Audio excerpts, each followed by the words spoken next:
ਇਸ ਰਿਪੋਰਟ ਦਾ ਇੱਕ ਪੋਜ਼ਿਟਿਵ ਪਹਿਲੂ ਆ ਵੀ ਵੈਸਟਰਨ ਈਡੀਐਮ ਵਿੱਚ ਸਿੱਖਾਂ ਨੂੰ ਹੁਣ ਇੱਕ ਕਮਿਊਨਿਟੀ ਜਾਂ ਭਾਈਚਾਰਾ ਨਹੀਂ ਸਮਝਿਆ ਜਾਂਦਾ, ਇੱਕ ਪੂਰੀ ਕੌਮ ਨੇਸ਼ਨ ਦੇ ਤੌਰ ਤੇ ਸਮਝਿਆ ਜਾਂਦਾ। ਸੋ ਇਹਦੇ ਬਹੁਤ ਵੱਡੇ ਅਰਥ ਨੇ। ਇਹ ਸਿੱਖ ਲੀਡਰਸ਼ਿਪ ਲਈ ਬਹੁਤ ਪੋਜ਼ਿਟਿਵ ਆਸਪੈਕਟ ਹੈ। ਸੋ ਸਿੱਖਾਂ ਲਈ ਇਹ ਇੱਕ ਮੌਕਾ ਹੈ ਵੀ ਫਲਸਤੀਨ ਲਿਬਰੇਸ਼ਨ ਆਰਗੇਨਾਈਜੇਸ਼ਨ ਵਾਂਗ ਜਦੋਂ ਹੁਣ ਉਹ ਨੇਸ਼ਨ ਦੇ ਤੌਰ ਤੇ ਰੈਕਗਨਾਈਜ਼ ਹੋਣ ਲੱਗੇ ਆ ਤਾਂ PLO ਵਾਂਗ ਆਪਣੀ ਆਵਾਜ਼ ਉਠਾਉਣ ਲਈ ਉਹਨਾਂ ਨੂੰ UNO ਵਿੱਚ ਰਜਿਸਟਰ ਹੋਣ ਦਾ ਯਤਨ ਕਰਨਾ ਚਾਹੀਦਾ। ਭਾਰਤ ਦੀ ਫੋਰਨ ਪਾਲਿਸੀ ਵਿੱਚ ਇਹ ਨਵਾਂ ਟਵਿਸਟ ਆਇਆ ਹੈ ਵੀ ਉਹ ਡਿਫੈਂਸ ਤੋਂ ਡਿਫੈਂਸਿਵ ਆਫੈਂਸ ਵਿੱਚ ਆ ਗਈ ਹੈਗੀ ਆ। ਉਹਨਾਂ ਨੇ ਖਾਸ ਕਰਕੇ ਇਹਦਾ ਨਾਂ ਲਿਆ ਹੈਗਾ ਵੀ ਜਿਹੜੇ ਨੈਸ਼ਨਲ ਸਿਕਿਉਰਿਟੀ ਐਡਵਾਈਜ਼ਰ ਆ ਅਜੀਤ ਡੋਵਾਲ, ਉਹਨਾਂ ਨੇ ਇਹ ਅਟੈਂਪਟ ਲਿਆਂਦੀ ਹੈਗੀ ਵੀ 2014 ਵਿੱਚ ਜਦੋਂ ਪ੍ਰਧਾਨ ਮੰਤਰੀ ਨਰਿੰਦਰ ਮੋਦੀ ਦੇ ਉਹ ਲੱਗਦੇ ਹੈਗੇ ਆ ਨੈਸ਼ਨਲ ਸਿਕਿਉਰਿਟੀ ਐਡਵਾਈਜ਼ਰ, ਉਹਨਾਂ ਨੇ ਇਹ ਟਰਮ ਕੁਆਇਨ ਕਰੀ ਆ ਵੀ ਹੁਣ ਅਸੀਂ ਡਿਫੈਂਸ ਵਿੱਚ ਨਹੀਂ ਰਹਿਣਾ, ਅਸੀਂ ਡਿਫੈਂਸਿਵ ਆਫੈਂਸ ਕਰਨਾ ਹੈਗਾ ਵੀ ਹੁਣ ਲੋਕਾਂ ਨੂੰ ਮਤਲਬ ਕਿ ਜਿਹੜੇ ਮੁਲਕਾਂ ਵਿੱਚ ਵੀ ਰਹਿ ਰਹੇ ਆਪਾਂ ਨੇ ਕਤਲ ਕਰਨਾ ਉਹਨਾਂ ਨੂੰ। ਪੂਰੀਆਂ ਸਾਰੀਆਂ ਵੈਸਟਰਨ ਕੰਟਰੀਜ਼ ਆ ਜਿਹੜੀਆਂ ਉਹਨਾਂ ਨੂੰ ਸ਼ੱਕ ਦੀ ਨਿਗਾਹ ਨਾਲ ਦੇਖ ਰਹੀਆਂ ਨੇ ਭਾਰਤ ਨੂੰ ਹੁਣ ਇੱਕ ਮਿੱਤਰ ਦੇਸ਼ ਦੇ ਤੌਰ ਤੇ ਨਹੀਂ, ਬਹੁਤ ਥਾਵਾਂ ਤੇ ਆ ਗਿਆ ਵੀ ਹੋਸਟਾਈਲ ਕੰਟਰੀ ਆ ਇਹ। ਸੋ ਬਹੁਤ ਸਾਰੇ ਅਖਬਾਰਾਂ ਮੈਗਜ਼ੀਨਾਂ ਤੇ ਈਵਨ ਜਿਹੜਾ ਹੈਗਾ ਉਹਨੇ ਲਿਖਿਆ ਹੈ ਤੇ ਬਹੁਤ ਸਾਰੇ ਰਾਜਨੀਤਿਕ ਨੇਤਾਵਾਂ ਨੇ ਕਿਹਾ ਵੀ ਉਹ it is getting hostile country now for western powers ਨਾ। ਜਦੋਂ ਤੁਸੀਂ ਦੇਖੋ ਵੀ ਵਿਦੇਸ਼ਾਂ ਵਿੱਚ ਆਉਂਦੇ ਆ ਨਾ, ਆਪਾਂ ਇੰਡੀਅਨ ਪਾਸਪੋਰਟ ਛੱਡ ਕੇ ਤੇ ਇੱਥੋਂ ਦੇ ਮੁਲਕਾਂ ਵਿੱਚ ਆਪਾਂ ਸਿਟੀਜ਼ਨ ਹੁੰਦੇ ਆ ਤਾਂ ਸਾਨੂੰ ਕਹਿੰਦੇ ਵੀ ਤੇਰੀ ਨੈਸ਼ਨੈਲਿਟੀ ਚੇਂਜ ਹੋ ਗਈ। ਨੈਸ਼ਨੈਲਿਟੀ ਕਦੇ ਵੀ ਚੇਂਜ ਨਹੀਂ ਹੁੰਦੀ ਬੰਦੇ ਦੀ, ਜਿਹੜੀ ਨੈਸ਼ਨੈਲਿਟੀ ਵਿੱਚ ਬੰਦਾ ਜਨਮਿਆ ਉਹੀ ਨੈਸ਼ਨੈਲਿਟੀ ਰਹਿੰਦੀ ਹੈ, ਸਿਰਫ ਸਿਟੀਜ਼ਨਸ਼ਿਪ ਚੇਂਜ ਹੁੰਦੀ ਹੈ। ਪਾਸਪੋਰਟ ਚੇਂਜ ਹੋਣ ਨਾਲ there are two different things, citizenship and nationality, they are two different entities। ਔਰ ਪਰ ਵਾਸ਼ਿੰਗਟਨ ਪੋਸਟ ਨੇ ਜਿਹਨਾਂ ਹੋਰ ਅਧਿਕਾਰੀਆਂ ਨਾਲ ਗੱਲ ਕੀਤੀ ਉਹ ਕਹਿੰਦੇ ਵੀ ਅਸੀਂ ਇੰਡੀਅਨ ਇੰਟੈਲੀਜੈਂਸ ਦੇ ਬਹੁਤ ਸਾਰੇ ਅਫਸਰਾਂ ਨਾਲ, ਸਾਬਕਾ ਅਫਸਰਾਂ ਨਾਲ ਤੇ ਮੌਜੂਦਾ ਅਫਸਰਾਂ ਨਾਲ ਗੱਲ ਕਰੀ ਆ। ਉਹਨਾਂ ਨੇ ਸਾਨੂੰ ਇਹ ਕਿਹਾ ਵੀ ਸਾਡਾ ਨਾਂ ਨਾ ਛਾਪਿਓ ਵੀ ਉਹਨਾਂ ਨੇ ਇਹ ਕਿਹਾ ਹੈਗਾ ਵੀ ਇਹ ਪ੍ਰਧਾਨ ਮੰਤਰੀ ਤੱਕ ਵੀ ਇਹਦੀ ਸਹਿਮਤੀ ਹੋ ਸਕਦੀ ਹੈ ਵੀ ਸਾਡੇ ਕੋਲ ਕੋਈ ਹਾਲੇ ਉਹ ਪ੍ਰੂਫ ਨਹੀਂ ਹੈਗਾ, ਪਰ ਸਾਨੂੰ ਲੱਗਦਾ ਵੀ ਇਹ ਪ੍ਰਧਾਨ ਮੰਤਰੀ ਵੀ ਇਸ ਗੱਲ ਵਿੱਚ ਸਹਿਮਤ ਹੈਗਾ ਵੀ ਇਸ ਵੱਡੇ ਪੱਧਰ ਤੇ ਜਿਹੜਾ ਕਤਲੇਆਮ ਦਾ ਪ੍ਰੋਜੈਕਟ ਚੱਲਿਆ, ਪ੍ਰਧਾਨ ਮੰਤਰੀ ਨੈਸ਼ਨਲ ਸਿਕਿਉਰਿਟੀ ਐਡਵਾਈਜ਼ਰ ਔਰ ਜਿਹੜੇ ਸਾਮੰਤ ਗੋਇਲ ਆ ਉਹ ਕਹਿੰਦੇ ਵੀ ਸਾਮੰਤ ਗੋਇਲ ਬਹੁਤ ਵੱਡੇ ਪ੍ਰੈਸ਼ਰ ਵਿੱਚ ਸੀ। ਜਿਨ੍ਹਾਂ ਇੰਡੀਅਨ ਅਫੀਸ਼ੀਅਲਸ ਨਾਲ ਗੱਲ ਕਰੀ ਆ ਉਹ ਕਹਿੰਦੇ ਵੀ ਸਾਮੰਤ ਬਹੁਤ ਵੱਡਾ ਪ੍ਰੈਸ਼ਰ ਸੀ ਵੀ ਨਹੀਂ ਤਾਂ ਤੈਨੂੰ ਨੌਕਰੀ ਤੋਂ ਹਟਾ ਦਿੱਤਾ ਜਾਊਗਾ, ਤੇਰੇ ਖਿਲਾਫ ਕਾਰਵਾਈ ਵੀ ਹੋ ਸਕਦੀ ਆ, ਕੋਈ ਅਫੀਸ਼ੀਅਲ ਆ ਜਿਹੜੀ ਵੀ ਉਹਨਾਂ ਦੀ ਇੰਟਰਨਲ ਹੁੰਦੀ ਆ ਵੀ ਜੇ ਤੂੰ ਸਿੱਖਾਂ ਦੀ ਇਸ ਥ੍ਰੈਟ ਨੂੰ ਨਿਊਟਰਲਾਈਜ਼ ਨਾ ਕਰਿਆ। ਤਾਂ ਭਾਈ ਹਰਦੀਪ ਸਿੰਘ ਨਿੱਜਰ ਦੇ ਕਤਲ ਵਿੱਚ ਵੀ CC1 ਦਾ ਜਾਂ ਵਿਕਰਮ ਆਦਮ ਦਾ ਰੋਲ ਆ ਪੂਰਾ। ਜਿਸ ਦਿਨ ਹੁੰਦਾ ਉਸ ਦਿਨ ਉਹ ਜਿਹੜਾ ਗੁਪਤਾ ਹੈ, ਜਿਹੜਾ ਚੈੱਕ ਗਣਰਾਜ ਵਿੱਚ ਫੜਿਆ ਹੋਇਆ ਨਿਖਲ ਗੁਪਤਾ, ਉਹਨੂੰ ਉਹ ਵੀਡੀਓ ਭੇਜਦਾ। ਉਸ ਦਿਨ ਉਹ ਇੰਡੀਆ ਵਿੱਚ ਹੀ ਸੀ ਉਸ ਵੇਲੇ, ਜਿਹੜਾ ਨਿਖਲ ਗੁਪਤਾ ਹੈ ਹਨਾ। ਸੋ ਨਿਖਲ ਗੁਪਤਾ ਨੂੰ ਉਹ ਵੀਡੀਓ ਭੇਜਦਾ ਹੈ ਤੇ ਫਿਰ ਉਹ ਤੋਂ ਜਾ ਕੇ ਜਿਹੜਾ ਹੈਗਾ ਇਹ ਸਾਰਾ ਅਮਰੀਕਾ ਨੂੰ ਪਤਾ ਲੱਗਦਾ ਹੈ ਤੇ ਵੈਸਟਰਨ ਇੰਟੈਲੀਜੈਂਸ ਨੂੰ। ਪਹਿਲਾਂ ਉਹ ਵਾਕਈ ਉਹ ਕਹਿੰਦਾ ਵੀ ਸਾਨੂੰ ਜਿਹੜੇ ਸਾਰੇ ਵੈਸਟਰਨ ਜਿਹੜੇ ਆਫੀਸਰ ਆ ਉਹ ਕਹਿੰਦੇ ਵੀ ਸਾਨੂੰ ਐਂ ਲੱਗਦਾ ਸੀ ਵੀ ਜਿਹੜਾ ਨਿੱਜਰ ਦਾ ਕਤਲ ਆ ਇਹ ਗੁਰਦੁਆਰੇ ਦੀ ਆਪਸੀ ਲੜਾਈ ਜਾਂ ਉਹਨਾਂ ਦੀ ਬਿਜ਼ਨਸ ਰਾਈਵਲਰੀ 'ਚ ਹੋਇਆ। ਜਦੋਂ ਚੈੱਕ ਗਣਰਾਜ ਵਿੱਚ ਅਸੀਂ ਨਿਖਲ ਗੁਪਤਾ ਨੂੰ ਫੜ ਲਿਆ ਤੇ ਉਹਦੇ ਸਾਰਾ ਲੈਪਟਾਪ ਤੇ ਉਹਦਾ ਜਿਹੜਾ ਟੈਲੀਫੋਨ ਅਸੀਂ ਸਾਰਾ ਫਰੋਲਿਆ, ਫੇਰ ਕਹਿੰਦੇ ਵੀ ਅਸੀਂ ਮੱਥੇ ਤੇ ਹੱਥ ਮਾਰਿਆ ਵੀ ਇਹ ਤਾਂ ਬਹੁਤ ਵੱਡੀ ਸਕੀਮ 'ਚ ਚੱਲ ਰਿਹਾ ਸਿਸਟਮ, ਸਾਜ਼ਿਸ਼ ਬਹੁਤ ਤਗੜੀ ਸੀ, ਬਹੁਤ ਵੱਡੀ ਸਾਜ਼ਿਸ਼ ਆ।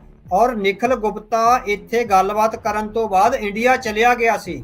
ਉਹਨੂੰ ਇੰਡੀਆ ਤੋਂ ਵੀ ਲਿਓਰ ਕਰਕੇ ਅਮਰੀਕਾ ਦੇ ਅਫੀਸ਼ੀਅਲ ਦੀ ਚੈੱਕ ਗਣਰਾਜ ਵਿੱਚ ਲਿਆਏ ਆ ਹਨਾ। ਠੀਕ ਹੈ। ਇੰਡੀਅਨ ਇੰਟੈਲੀਜੈਂਸ ਕੋਲ ਅਮਰੀਕਨ ਇੰਟੈਲੀਜੈਂਸ ਕੋਲ ਇੰਨੀ ਖਬਰ ਸੀ ਉਹਦੇ ਬਾਰੇ, ਨਿਖਲ ਗੁਪਤਾ ਬਾਰੇ, ਵੀ ਉਹ ਜਾਂ ਤਾਂ ਹਥਿਆਰਾਂ ਦੀ ਸਮਗਲਿੰਗ ਕਰਦਾ ਜਾਂ ਨਸ਼ਿਆਂ ਦੀ ਸਮਗਲਿੰਗ ਕਰਦਾ। ਉਹ ਇਸ ਕਤਲੋਗਾਰਤ ਵਿੱਚ ਸ਼ਾਮਲ ਹੋਊਗਾ, ਉਹਨੂੰ ਚੈੱਕ ਗਣਰਾਜ ਵਿੱਚ ਫੜੇ ਜਾਣ ਤੋਂ ਬਾਅਦ ਪਤਾ ਲੱਗਿਆ ਇਹ। ਔਰ ਵਾਸ਼ਿੰਗਟਨ ਪੋਸਟ ਨੇ ਕਿਹਾ ਵੀ ਜੋ ਬਾਈਡਨ ਨੇ ਸਾਡੀ ਸਟੋਰੀ ਪਬਲਿਸ਼ ਹੋਣ ਤੋਂ ਪਹਿਲਾਂ ਜੋ ਬਾਈਡਨ ਨੇ ਇੰਡੀਅਨ ਸਰਕਾਰ ਨੂੰ ਦੱਸ ਦਿੱਤਾ ਸੀ ਵੀ ਅਖਬਾਰ ਵਿੱਚ ਤੁਹਾਡੇ ਬਾਰੇ ਸਟੋਰੀ ਪਬਲਿਸ਼ ਹੋਣ ਲੱਗੀ ਹੈ। ਜਿਹੜਾ ਐਂਟੀ ਮੋਦੀ ਧੜਾ ਹੈ ਇੰਡੀਅਨ ਸਿਕਿਉਰਿਟੀ ਐਸਟੈਬਲਿਸ਼ਮੈਂਟ ਦਾ, ਜਿਹੜਾ ਅਮਰੀਕਾ ਨਾਲ ਚੰਗੇ ਰਿਲੇਸ਼ਨ ਚਾਹੁੰਦਾ, ਹੁਣ ਮੈਨੂੰ ਲੱਗਦਾ ਵੀ CIA ਉਹਨਾਂ ਨਾਲ ਗੱਲ ਕਰ ਰਿਹਾ ਹੈਗਾ ਵੀ ਮੋਦੀ ਨੂੰ ਚੇਂਜ ਕਰੋ ਹਨਾ। ਜਿਹੜੇ 3 ਟਰਮ ਵੀ ਪੋਲੀਟੀਕਲ ਜਿਹੜੀ ਲੀਡਰਸ਼ਿਪ ਆ ਉਹਦੀ ਤਬਦੀਲੀ ਲਈ ਹੁਣ ਦਬਾਅ ਪਾਇਆ ਜਾ ਰਿਹਾ ਵੀ ਨਹੀਂ ਅਸੀਂ ਤੁਹਾਡੇ ਅਫਸਰਾਂ ਨੂੰ ਜਿਹੜਾ ਹੈਗਾ ਉਹ ਚਾਰਜ ਕਰਾਂਗੇ। ਸੋ ਇਸ ਤਰ੍ਹਾਂ ਦਾ ਜਿਹੜਾ ਟ੍ਰੈਂਡ ਚੱਲ ਰਿਹਾ, ਇੱਕਦਮ ਤੁਸੀਂ ਦੇਖੋ ਵੀ ਹਿੰਦੂ ਮੁਸਲਮਾਨ ਦੇ ਨਾਅਰੇ ਕੰਮ ਕਰਨੋਂ ਹਟ ਗਏ। ਰਾਮ ਮੰਦਰ ਦਾ ਨਾਰਾ ਕੰਮ ਕਰਨੋਂ ਹਟ ਗਿਆ, ਪਾਕਿਸਤਾਨ ਵਿੱਚ ਘੁਸ ਕੇ ਮਾਰੇਂਗੇ ਦਾ ਨਾਰਾ ਕੰਮ ਕਰਨੋਂ ਹਟ ਗਿਆ। ਇਹ ਐਡੀ ਵੱਡੀ ਤਬਦੀਲੀ ਕੁਝ ਦਿਨਾਂ ਵਿੱਚ ਜਾਂ 1 ਮਹੀਨੇ ਵਿੱਚ ਜਾਂ 2 ਮਹੀਨਿਆਂ 'ਚ ਹੀ ਆ ਜਾਣੀ ਬਹੁਤ ਵੱਡਾ ਮਾਇਨੇ ਰੱਖਦੀ ਹੈ। ਇਹ ਗੁਰਪਤਵੰਤ ਸਿੰਘ ਪੰਨੂ ਦੇ ਜਿਹੜੀ ਹੈਗੀ ਆ, ਇਹ ਹੋਇਆ ਸੀਗਾ ਮਰਡਰ ਦੀ ਅਟੈਂਪਟ ਦਾ। ਉਹ ਤੋਂ ਬਾਅਦ ਬਹੁਤ ਸਾਰੇ ਆਫੀਸ਼ੀਅਲਸ ਕੈਨੇਡਾ ਦੇ ਵੀ ਔਰ ਅਮਰੀਕਾ ਦੇ ਵੀ ਭਾਰਤ ਗਏ ਸੀ, ਔਰ ਭਾਰਤ ਨੇ ਕੋਈ ਵੀ ਸਾਨੂੰ ਸਾਰਥਕ ਹੁੰਗਾਰਾ ਨਹੀਂ ਭਰਿਆ। ਇਹਦੇ ਰਿਪੋਰਟ ਵਿੱਚ ਇਹ ਆਖਿਆ, ਉਹ ਕਹਿੰਦੇ ਵੀ ਸਾਨੂੰ ਲੈਕਚਰ ਦਈ ਗਏ ਵੀ ਤੁਸੀਂ ਸਿੱਖ ਟੈਰਰਿਜ਼ਮ ਨੂੰ ਖਤਮ ਕਰੋ, ਵੀ ਉਹ ਤਾਂ ਟੈਰਰਿਜ਼ਮ ਹੈਗਾ। ਸਾਨੂੰ ਟੈਰਰਿਜ਼ਮ ਤੇ ਲੈਕਚਰ ਦੇ ਕੇ ਉਹਨਾਂ ਨੇ ਵਾਪਸ ਭੇਜਤਾ। ਇਸ ਬਾਰੇ ਕੋਈ ਵੀ ਜਿਹੜੀਆਂ ਅਸੀਂ ਮੰਗਾਂ ਉਠਾਈਆਂ ਨੇ ਵੀ ਆਪਣੇ ਜਿਹੜੇ ਆਫੀਸਰਸ ਦੇ ਖਿਲਾਫ ਤੁਸੀਂ ਕਾਰਵਾਈ ਕਰੋ, ਉਹਦੇ ਬਾਰੇ ਸਾਨੂੰ ਉਹਨਾਂ ਨੇ ਕੁਝ ਵੀ ਹਾਂ ਪੱਖੀ ਹੁੰਗਾਰਾ ਨਹੀਂ ਭਰਿਆ ਵੀ ਅਸੀਂ ਆਪਣੇ ਆਫੀਸਰਸ ਦੇ ਖਿਲਾਫ ਕਾਰਵਾਈ ਕਰਾਂਗੇ। ਉਹਨਾਂ ਨੂੰ ਲੱਗਿਆ ਸੀ we are over smart than the American intelligence, ਪਰ ਉਹਨਾਂ ਨੂੰ ਨਹੀਂ ਸੀ ਪਤਾ ਵੀ ਇਹ ਬਹੁਤ ਖੁੱਲ੍ਹ ਦਿੰਦੇ ਆ, ਬਹੁਤ ਲੰਮੇ ਸਮੇਂ ਤੱਕ ਕੰਮ ਕਰਨ ਦਾ ਉਹ ਕਰਦੇ ਹੈਗੇ ਆ, ਤੇ ਬਹੁਤ ਲੰਮੇ ਸਮੇਂ ਤੱਕ ਰਿਸ਼ਤਿਆਂ ਨੂੰ ਟੁੱਟਣ ਤੋਂ ਵੀ ਬਚਾਉਂਦੇ ਆ।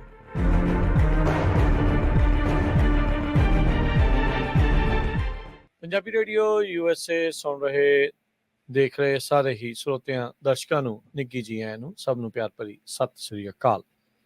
ਸੋ ਅੱਜ ਦੇ ਇਸ ਵਿਸ਼ੇਸ਼ ਪ੍ਰੋਗਰਾਮ ਦੇ ਵਿੱਚ ਜੀ ਆਇਆਂ ਨੂੰ ਆਖਦੇ ਹਾਂ। ਆਪਣੇ ਨਾਲ ਹਰ ਵਾਰ ਦੀ ਤਰ੍ਹਾਂ ਜੁੜ ਚੁੱਕੇ ਨੇ ਇਸ ਟਾਈਮ ਜਰਨਲਿਸਟ ਅਵਤਾਰ ਸਿੰਘ ਜੀ। ਆਪਾਂ ਜੀਓਪੋਲਿਟਿਕਸ ਦੀ ਗੱਲ ਕਰਦੇ ਹਾਂ, ਸਿੱਖ ਜਿਹੜੇ ਚੱਲ ਰਹੇ ਆ ਮਸਲੇ ਉਹਨਾਂ ਨੂੰ ਲੈ ਕੇ, ਜੀਓਪੋਲਿਟਿਕਸ ਦੇ ਸੰਦਰਭ ਦੇ ਵਿੱਚ ਕੀ ਚੱਲ ਰਿਹਾ ਆ, ਉਹਨਾਂ ਸਾਰੀਆਂ ਜਿਹੜੀਆਂ ਮਸਲਿਆਂ ਦੇ ਉੱਤੇ ਆਪਾਂ ਗੱਲਬਾਤ ਕਰਦੇ ਹਾਂ। ਸਭ ਤੋਂ ਪਹਿਲਾਂ ਜੀ ਆਇਆਂ ਨੂੰ ਆਖਦੇ ਹਾਂ ਅਵਤਾਰ ਸਿੰਘ ਜੀ ਨੂੰ। ਸਵਾਗਤ ਹੈ। ਵਾਹਿਗੁਰੂ ਜੀ ਕਾ ਖਾਲਸਾ, ਵਾਹਿਗੁਰੂ ਜੀ ਕੀ ਫਤਿਹ। ਵਾਹਿਗੁਰੂ ਜੀ ਕਾ ਖਾਲਸਾ, ਵਾਹਿਗੁਰੂ ਜੀ ਕੀ ਫਤਿਹ ਜੀ। ਪਿਛਲੇ ਕਈ ਦਿਨਾਂ ਤੋਂ ਅਵਤਾਰ ਸਿੰਘ ਜੀ, ਜਾਂ ਕਹਿ ਲਓ ਵੀ ਕਈ ਮਹੀਨਿਆਂ ਤੋਂ ਬਹੁਤ ਸਾਰੀਆਂ ਸੁਰਖੀਆਂ ਜਿਹੜੀਆਂ ਉਹ ਬਟੋਰ ਰਿਹਾ ਆ, ਗੱਲਾਂ ਜਿਹੜੀਆਂ ਚੱਲ ਰਹੀਆਂ, ਜਿਹੜੇ ਸਿੱਖ ਸੰਘਰਸ਼ ਆ ਉਹ ਵੀ, ਤੇ ਨਾਲ ਦੇ ਨਾਲ ਜਿਹੜਾ ਭਾਰਤ ਦਖਲ ਅੰਦਾਜ਼ੀ ਕਰ ਰਿਹਾ ਆ ਬਾਹਰ ਜਾ ਕੇ ਦੇਸ਼ਾਂ ਵਿਦੇਸ਼ਾਂ ਦੇ ਵਿੱਚ, ਜਿਹੜਾ ਵੀ ਕੋਈ ਹੱਕ ਸੱਚ ਦੀ ਆਵਾਜ਼ ਚੱਕਦਾ ਆ ਉਹਨਾਂ ਨੂੰ ਮਾਰਨ ਦੀ ਗੱਲ, ਉਹਨਾਂ ਨੂੰ ਮਰਵਾਉਣ ਦੀ ਗੱਲ, ਉਹਨਾਂ ਨੂੰ ਚੁੱਪ ਕਰਾਉਣ ਦੀ, ਡਰਾਉਣ ਧਮਕਾਉਣ ਦੀ ਗੱਲ ਆ, ਉਹ ਇਸ ਟਾਈਮ ਖੁੱਲ੍ਹ ਕੇ ਜਿਹੜੀ ਉਹ ਬਾਹਰ ਆ ਰਹੀ ਆ। ਬੀਤੇ ਹਫ਼ਤਿਆਂ ਦੇ ਵਿੱਚ ਵਾਸ਼ਿੰਗਟਨ ਪੋਸਟ ਦੀ ਇੱਕ ਇਨਵੈਸਟੀਗੇਟਿਵ ਰਿਪੋਰਟ ਜਿਹੜੀ ਉਹ ਆਈ ਸੀ, ਜਿਸ ਨੇ ਕਹਿ ਸਕਦੇ ਹਾਂ ਵੀ ਭਾਰਤ ਨੂੰ ਪੈਰਾਂ ਤਾਈਂ ਕੰਬਾ ਦਿੱਤਾ।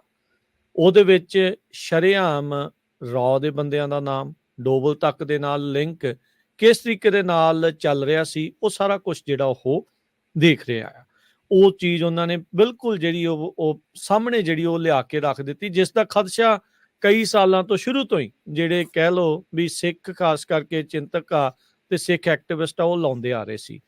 ਸੋ ਗੱਲਬਾਤ ਦੀ ਸ਼ੁਰੂਆਤ ਇੱਥੋਂ ਹੀ ਕਰਦੇ ਹਾਂ। ਉਸ ਵਾਸ਼ਿੰਗਟਨ ਪੋਸਟ ਦੀ ਕਹਾਣੀ ਨੂੰ ਵੀ ਵਿੱਚ ਨਾਲ, ਨਿਊਜ਼ ਸਟੋਰੀ ਨੂੰ ਵੀ ਨਾਲ ਲੈ ਕੇ ਗੱਲ ਕਰਾਂਗੇ। ਭਾਰਤ ਜਿਹੜਾ ਹੁਣ ਵੱਖ-ਵੱਖ ਮੁਲਕਾਂ ਦੇ ਵਿੱਚ ਆਪਣੇ ਵਿਰੋਧੀਆਂ ਨੂੰ ਕਤਲ ਕਰਨ ਬਾਰੇ ਜਿਹੜੀ ਵਾਸ਼ਿੰਗਟਨ ਪੋਸਟ ਦੀ ਕਾਫੀ ਲੰਬੀ ਚੌੜੀ ਨਿਊਜ਼ ਸਟੋਰੀ, ਇਨਵੈਸਟੀਗੇਟਿਵ ਪੀਸ ਜਿਹੜਾ ਇਹ ਛਪਿਆ ਆ, ਇਸ ਸੰਬੰਧੀ ਤੁਹਾਡਾ ਪਹਿਲਾ ਕੀ ਪ੍ਰਤੀਕਰਮ ਸੀਗਾ?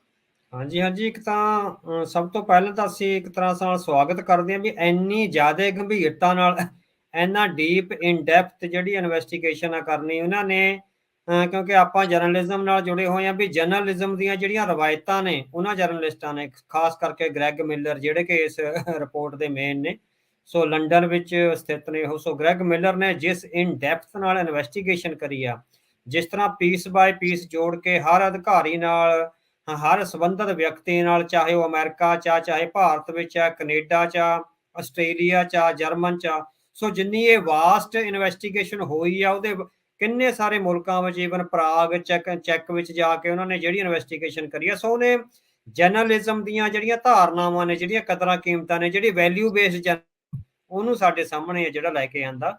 ਸੋ ਉਹਨਾਂ ਦੀ ਨਿਊਜ਼ ਸਟੋਰੀ ਆ, ਪਿਛਲੇ ਹਫ਼ਤੇ ਛਪੀ ਆ, an assassination plot on American soil reveals a darker side of Modi's India.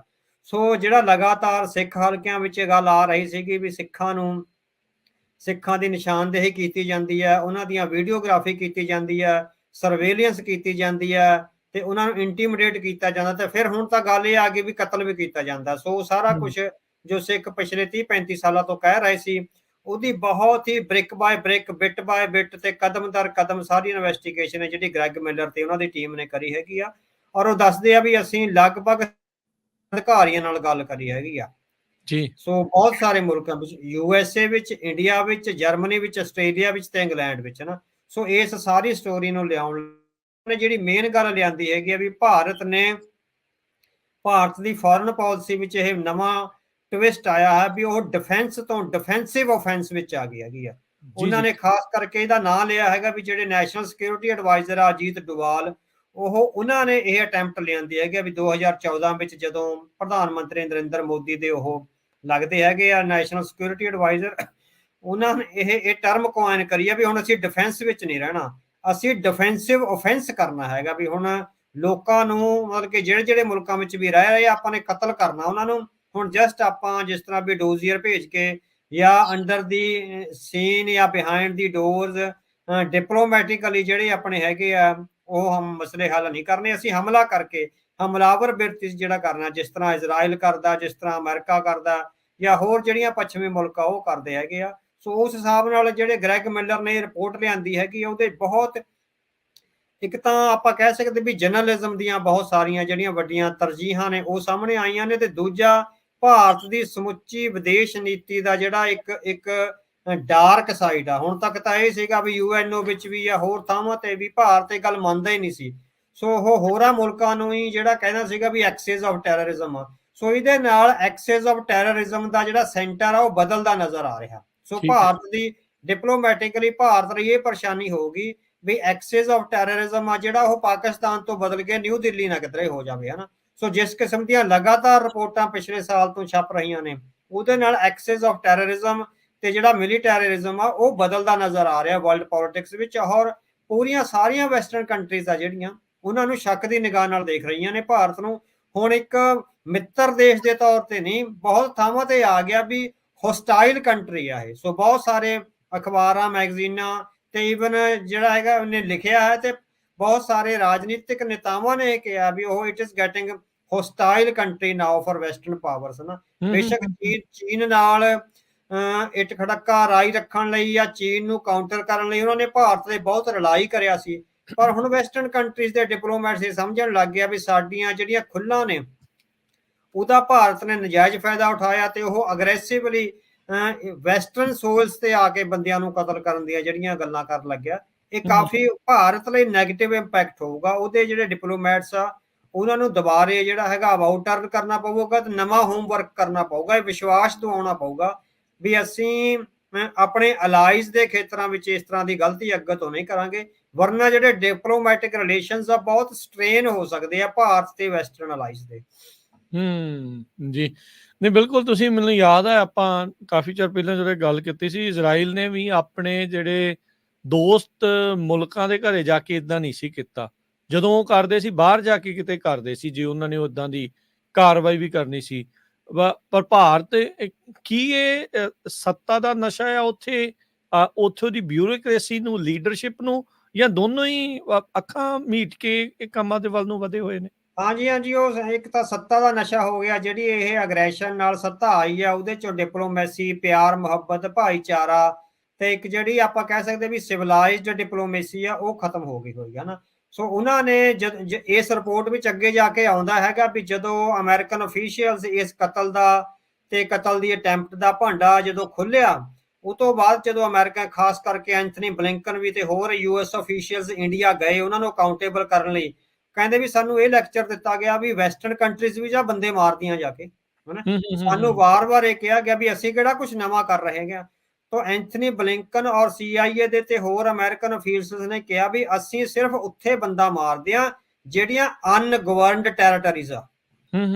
ਜਿੱਦਾਂ ਹੁਣ ਅਫਗਾਨਿਸਤਾਨ ਆ ਜਾਂ ਪਾਕਿਸਤਾਨ ਆ, ਉਹ ਪਾਕਿਸਤਾਨ ਦਾ ਵੀ ਉਹ ਇਲਾਕਾ ਜਿਹੜਾ ਅਨਗਵਰਨਡ ਆ, ਜਿੱਥੇ ਗੌਰਮੈਂਟ ਦੀ ਰਿਟ ਨਹੀਂ ਚੱਲਦੀ, ਕਿਸੇ ਵੀ ਸਰਕਾਰ ਦੀ ਰਿਟ ਨਹੀਂ ਚੱਲਦੀ, ਉਹ ਇੱਕ ਤਰ੍ਹਾਂ ਨਾਲ ਆਪੇ ਤੋਂ ਬਾਹਰ ਜਾਂ ਕਾਨੂੰਨ ਤੋਂ ਬਾਹਰ ਹੋਇਆ ਇਲਾਕਾ, ਹਨਾ। ਵੀ ਉਹਨਾਂ ਇਲਾਕਿਆਂ ਵਿੱਚ ਅਸੀਂ ਬੰਦੇ ਮਾਰੇ ਆ। ਜੇ ਮਾਰਦੇ ਆ ਅਸੀਂ ਕਿਸੇ ਵੀ ਅਲਾਈਜ਼ ਜਿੱਥੇ ਡੈਮੋਕ੍ਰੈਟਿਕ ਵੈਲਿਊਜ਼ ਨੂੰ ਪਹਿਲ ਦਿੱਤੀ ਜਾਂਦੀ ਆ ਜਾਂ ਜਿੱਥੇ ਡੈਮੋਕ੍ਰੈਟਿਕਲੀ ਚੁਣੀ ਹੋਈ ਸਰਕਾਰ ਆ ਔਰ ਜਿਹਦੇ ਅਮਰੀਕਾ ਜਾਂ ਵੈਸਟਰਨ ਅਲਾਈਜ਼ ਨਾਲ ਬਹੁਤ ਨੇੜਲੇ ਸੰਬੰਧ ਆ, ਅਸੀਂ ਕਦੇ ਵੀ ਉਹਨਾਂ ਦੇ ਮੁਲਕਾਂ ਵਿੱਚ ਜਾ ਕੇ ਕੋਈ ਵੀ ਇਸ ਤਰ੍ਹਾਂ ਦੀ ਕਾਰਵਾਈ ਨਹੀਂ ਕਰੀ। ਜੇ ਅਸੀਂ ਕੋਈ ਕੁਝ ਕਰਨਾ ਹੋਵੇ ਅਸੀਂ ਥਰੂ ਡਿਪਲੋਮੈਟਿਕ ਚੈਨਲਸ ਕਰਦੇ ਹਾਂ ਵੀ ਉਸ ਸਰਕਾਰ ਨੂੰ ਉਹ ਸਾਰਾ ਕੁਝ ਦੱਸਦੇ ਹੈਗੇ ਆ।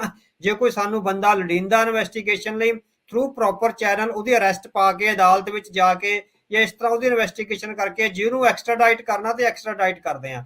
ਅਸੀਂ ਆਪਣੇ ਅਲਾਈਜ਼ ਕੰਟਰੀ ਵਿੱਚ ਜਾ ਕੇ ਬੰਦਾ ਨਹੀਂ ਮਾਰਦੇ, ਜੀ ਮਾਰਦੇ। ਸਿਰਫ ਅਨਗਵਰਨਡ ਟੈਰੀਟਰੀਜ਼ ਆ ਜਿਹੜੀਆਂ ਵਰਲਡ ਵਿੱਚ ਅਨਗਵਰਨਡ ਟੈਰੀਟਰੀਜ਼ ਆ, ਜਿੱਥੇ ਗਵਰਨੈਂਸ ਦਾ ਕੋਈ ਹੈ ਹੀ ਨਹੀਂ, ਚੱਕਰ ਹੀ ਹੈ ਨਹੀਂ, ਜਿੱਥੇ ਸਰਕਾਰਾਂ ਨਾਲ ਤਾਲਮੇਲ ਕਰਨਾ ਬਿਲਕੁਲ ਅਸੰਭਵ ਆ, ਸਿਰਫ ਅਸੀਂ ਉੱਥੇ ਜਾ ਕੇ ਜਿਹੜੀ ਫੌਜੀ ਕਾਰਵਾਈ ਕਰਦੇ ਹਾਂ, ਵਰਨਾ ਅਸੀਂ ਆਪਣੇ ਅਲਾਈਜ਼ ਦੇ ਮੁਲਕਾਂ ਵਿੱਚ ਜਾ ਕੇ ਕੋਈ ਇਸ ਤਰ੍ਹਾਂ ਦੀ ਕਾਰਵਾਈ ਨਹੀਂ ਕਰਦੇ। ਬਿਲਕੁਲ ਬਿਲਕੁਲ। ਇਸ ਜਿਹੜੀ ਰਿਪੋਰਟ ਦੇ ਵਿੱਚ, ਇਸ ਪੀਸ ਦੇ ਵਿੱਚ, ਇਨਵੈਸਟੀਗੇਟਿਵ ਜਿਹੜੀ ਜਰਨਲਿਜ਼ਮ ਦੇ ਵਿੱਚ ਵਾਸ਼ਿੰਗਟਨ ਪੋਸਟ ਨੇ ਕਿਤੇ ਨਾ ਕਿਤੇ ਸਿੱਖਾਂ ਦੀ ਪ੍ਰਭੂ ਸੱਤਾ ਨੂੰ ਮਾਨਤਾ ਦਿੱਤੀ ਆ। ਇਹ ਖਬਰ ਵਿੱਚ ਇਸ ਦੇ ਕੀ ਅਰਥ ਨੇ? ਹਾਂਜੀ ਹਾਂਜੀ, ਦੋ ਜਗ੍ਹਾ ਤੇ ਉਹਨਾਂ ਨੇ ਇਹ ਗੱਲ ਕਹੀ ਹੈਗੀ ਆ ਵੀ ਉਹ ਕਹਿੰਦੇ ਵੀ ਜਿਹੜੀ ਭਾਰਤ ਸਰਕਾਰ ਦਾ ਇਹ ਪਾਲਿਸੀ ਟਿਲਟ ਆਇਆ ਬੰਦੇ ਮਾਰਨ ਦਾ, ਇੱਕ ਡਿਪਲੋਮੈਟਿਕ, ਉਹ ਕਹਿੰਦੇ ਵੀ ਉਹ ਜਿਹੜੀ ਭਾਰਤ ਦੀ ਜਿਹੜੇ ਨੇਸ਼ਨਸ ਆ, ਜਿਹੜੇ ਹੋਰ ਨੈਸ਼ਨੈਲਿਟੀਜ਼ ਆ, ਉਹਨਾਂ ਦੀ ਜਿਹੜੀ ਸੋਵਰੈਨਿਟੀ ਆ ਉਹਨੂੰ ਡਿਸਰਿਗਾਰਡ ਕਰ ਰਹੀ ਆ, ਸੋ ਇਨਕਲੂਡਿੰਗ ਸਿੱਖ ਨੇਸ਼ਨ, ਹਨਾ, ਉਹਨਾਂ ਨੇ ਇਹ ਲਿਖਿਆ ਹੈਗਾ ਨਾ। ਤੇ ਦੂਸਰਾ ਉਹਨਾਂ ਨੇ ਇਹ ਲਿਖਿਆ ਹੈਗਾ ਵੀ ਭਾਰਤ ਦੀ ਜਿਹੜੀ ਕਤਲੋਗਾਰਤ ਦੀ ਨੀਤੀ ਆ ਸਾਰੀ ਸਿੱਖ ਨੇਸ਼ਨ ਦੇ ਖਿਲਾਫ ਹੀ ਸਿੱਧਤ ਹੈਗੀ ਆ, ਹੋਰ ਕਿਸੇ ਕਮਿਊਨਿਟੀ ਦੇ ਖਿਲਾਫ ਨਹੀਂ ਹੈ ਨਾ।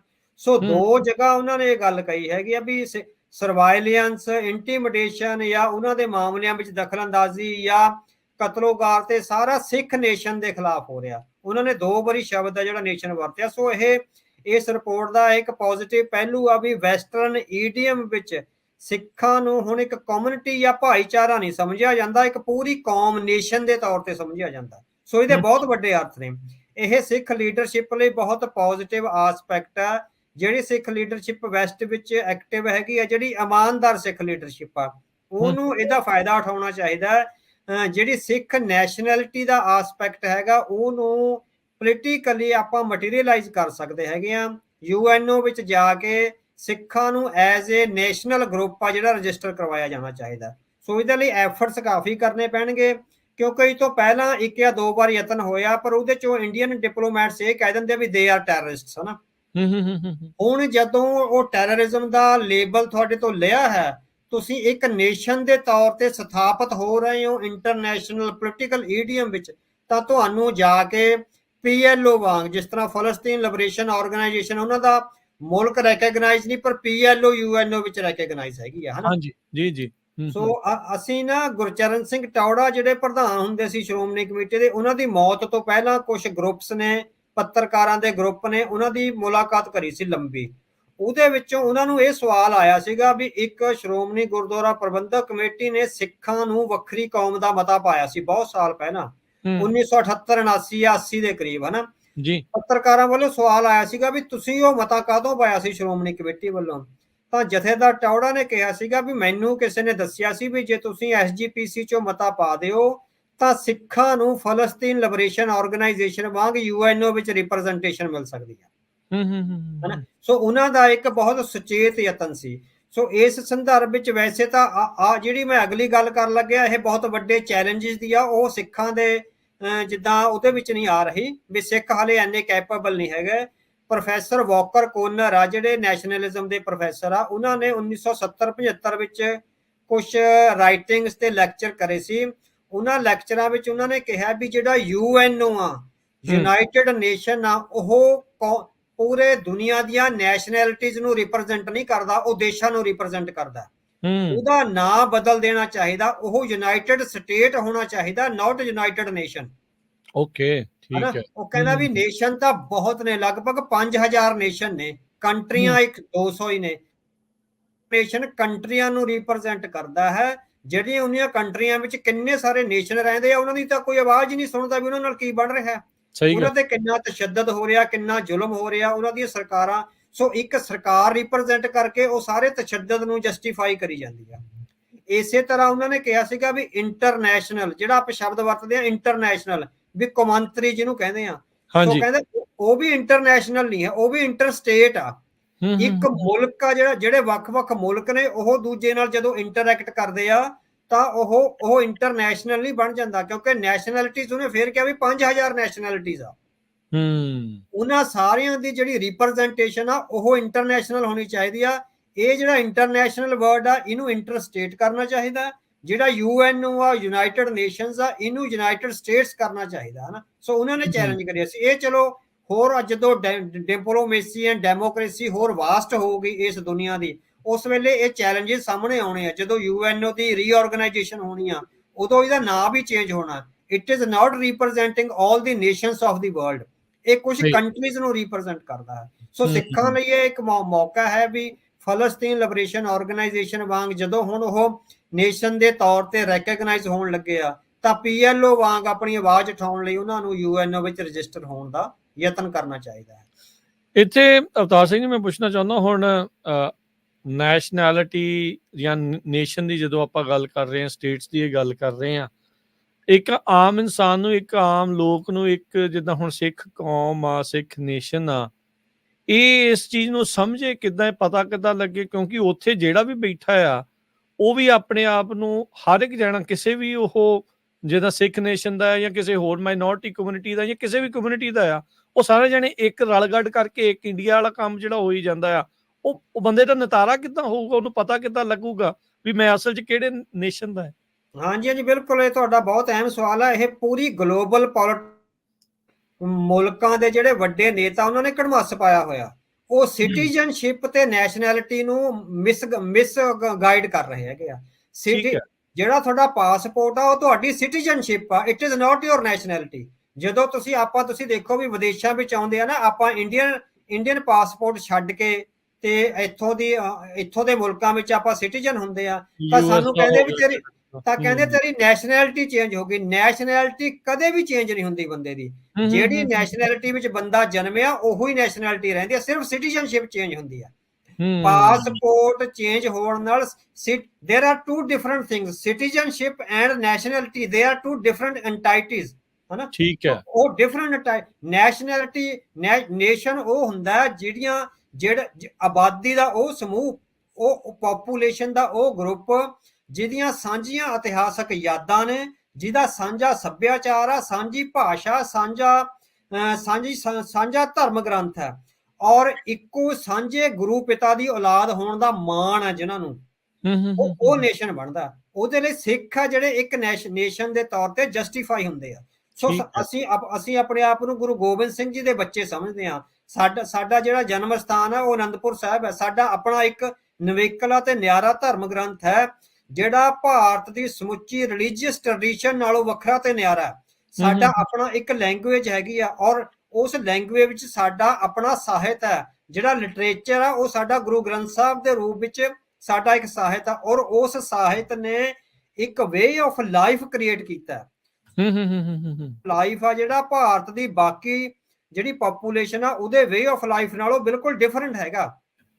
ਸਿੱਖਾਂ ਦਾ ਆਪਣਾ ਥਾਟ ਪ੍ਰੋਸੈਸ ਹੈ, ਗੁਰੂ ਗ੍ਰੰਥ ਸਾਹਿਬ ਸਾਡੇ ਥਾਟ ਪ੍ਰੋਸੈਸ ਨੂੰ ਰਿਪਰੈਜ਼ੈਂਟ ਕਰਦਾ। ਉਹ ਤੇ ਕੌਮਾਂ ਦਾ ਇਹ ਹੁੰਦਾ ਵੀ ਇੱਕ ਤਾਂ ਕੌਮ ਵਿੱਚ ਅੰਦਰੂਨੀ ਸਾਂਝ ਹੋਵੇ, ਦੂਜਾ ਬਾਕੀ ਕੌਮਾਂ ਨਾਲੋਂ ਉਹ ਵੱਖਰੇ ਮਹਿਸੂਸ ਹੋਣ, ਉਹਨਾਂ ਵਿੱਚ ਵੱਖਰਾਪਣ ਹੋਵੇ, ਉਹਨਾਂ ਵਿੱਚ ਭਾਵਨਾ ਹੋਵੇ ਵੀ ਅਸੀਂ ਦੂਜਿਆਂ ਨਾਲੋਂ ਵੱਖਰੇ ਹਾਂ, ਸਾਡਾ ਉਹਨਾਂ ਨਾਲ ਕੁਝ ਵੀ ਸਾਂਝਾ ਨਹੀਂ, ਅਸੀਂ ਆਪਣੇ ਗੁਰੂ ਪਿਤਾ ਦੀ ਔਲਾਦ ਹੈ ਤੇ ਨਿਆਰੀਆਂ ਰਵਾਇਤਾਂ ਨਾਲ ਪ੍ਰਣਾਏ ਹੋਏ ਸਪੈਸ਼ਲ ਲੋਕ ਹੈ, ਪ੍ਰਗਟਿਓ ਖਾਲਸਾ ਪਰਮਾਤਮਾ ਕੀ ਮੌਜ। ਸੋ ਜਿਨ੍ਹਾਂ ਕੌਮਾਂ ਵਿੱਚ ਇਹ ਸਾਰੀਆਂ ਗੱਲਾਂ ਨੇ, ਜਿਹੜੇ ਤੱਤ ਨੇ ਨਾ ਵੀ ਭਾਸ਼ਾ, ਧਰਮ, ਇਤਿਹਾਸ, ਸਭ ਤੋਂ ਉਹ ਤੋਂ ਉੱਤਮ ਹੁੰਦਾ ਸੈਂਸ ਆਫ ਬਿਲੋਂਗਿੰਗ। ਜਿਹੜੀ ਕੌਮ ਦੀ ਸੈਂਸ ਆਫ ਬਿਲੋਂਗਿੰਗ ਆ, ਇਤਿਹਾਸਕਾਰ ਕਹਿੰਦੇ ਆ ਵੀ ਕਈ ਵਾਰ ਇੰਨੇ ਜ਼ੁਲਮ ਹੁੰਦੇ ਆ ਕੌਮਾਂ ਤੇ, ਉਹਨਾਂ ਦੀ ਭਾਸ਼ਾ ਗਵਾਚ ਜਾਂਦੀ ਆ, ਉਹਨਾਂ ਨੂੰ ਆਪਣੇ ਮੁਲਕ ਛੱਡ ਕੇ ਭੱਜਣਾ ਪੈਂਦਾ, ਤੇ ਕਈ ਵਾਰ ਹੁੰਦਾ ਉਹਨਾਂ ਦਾ ਧਰਮ ਵੀ ਗਵਾਚ ਜਾਂਦਾ ਇੰਨੇ ਜ਼ੁਲਮਾਂ ਵਿੱਚ, ਉਹ ਜਦੋਂ ਆਪਣੀਆਂ ਧਰਤੀਆਂ ਨੂੰ ਛੱਡ ਜਾਂਦੇ ਨੇ।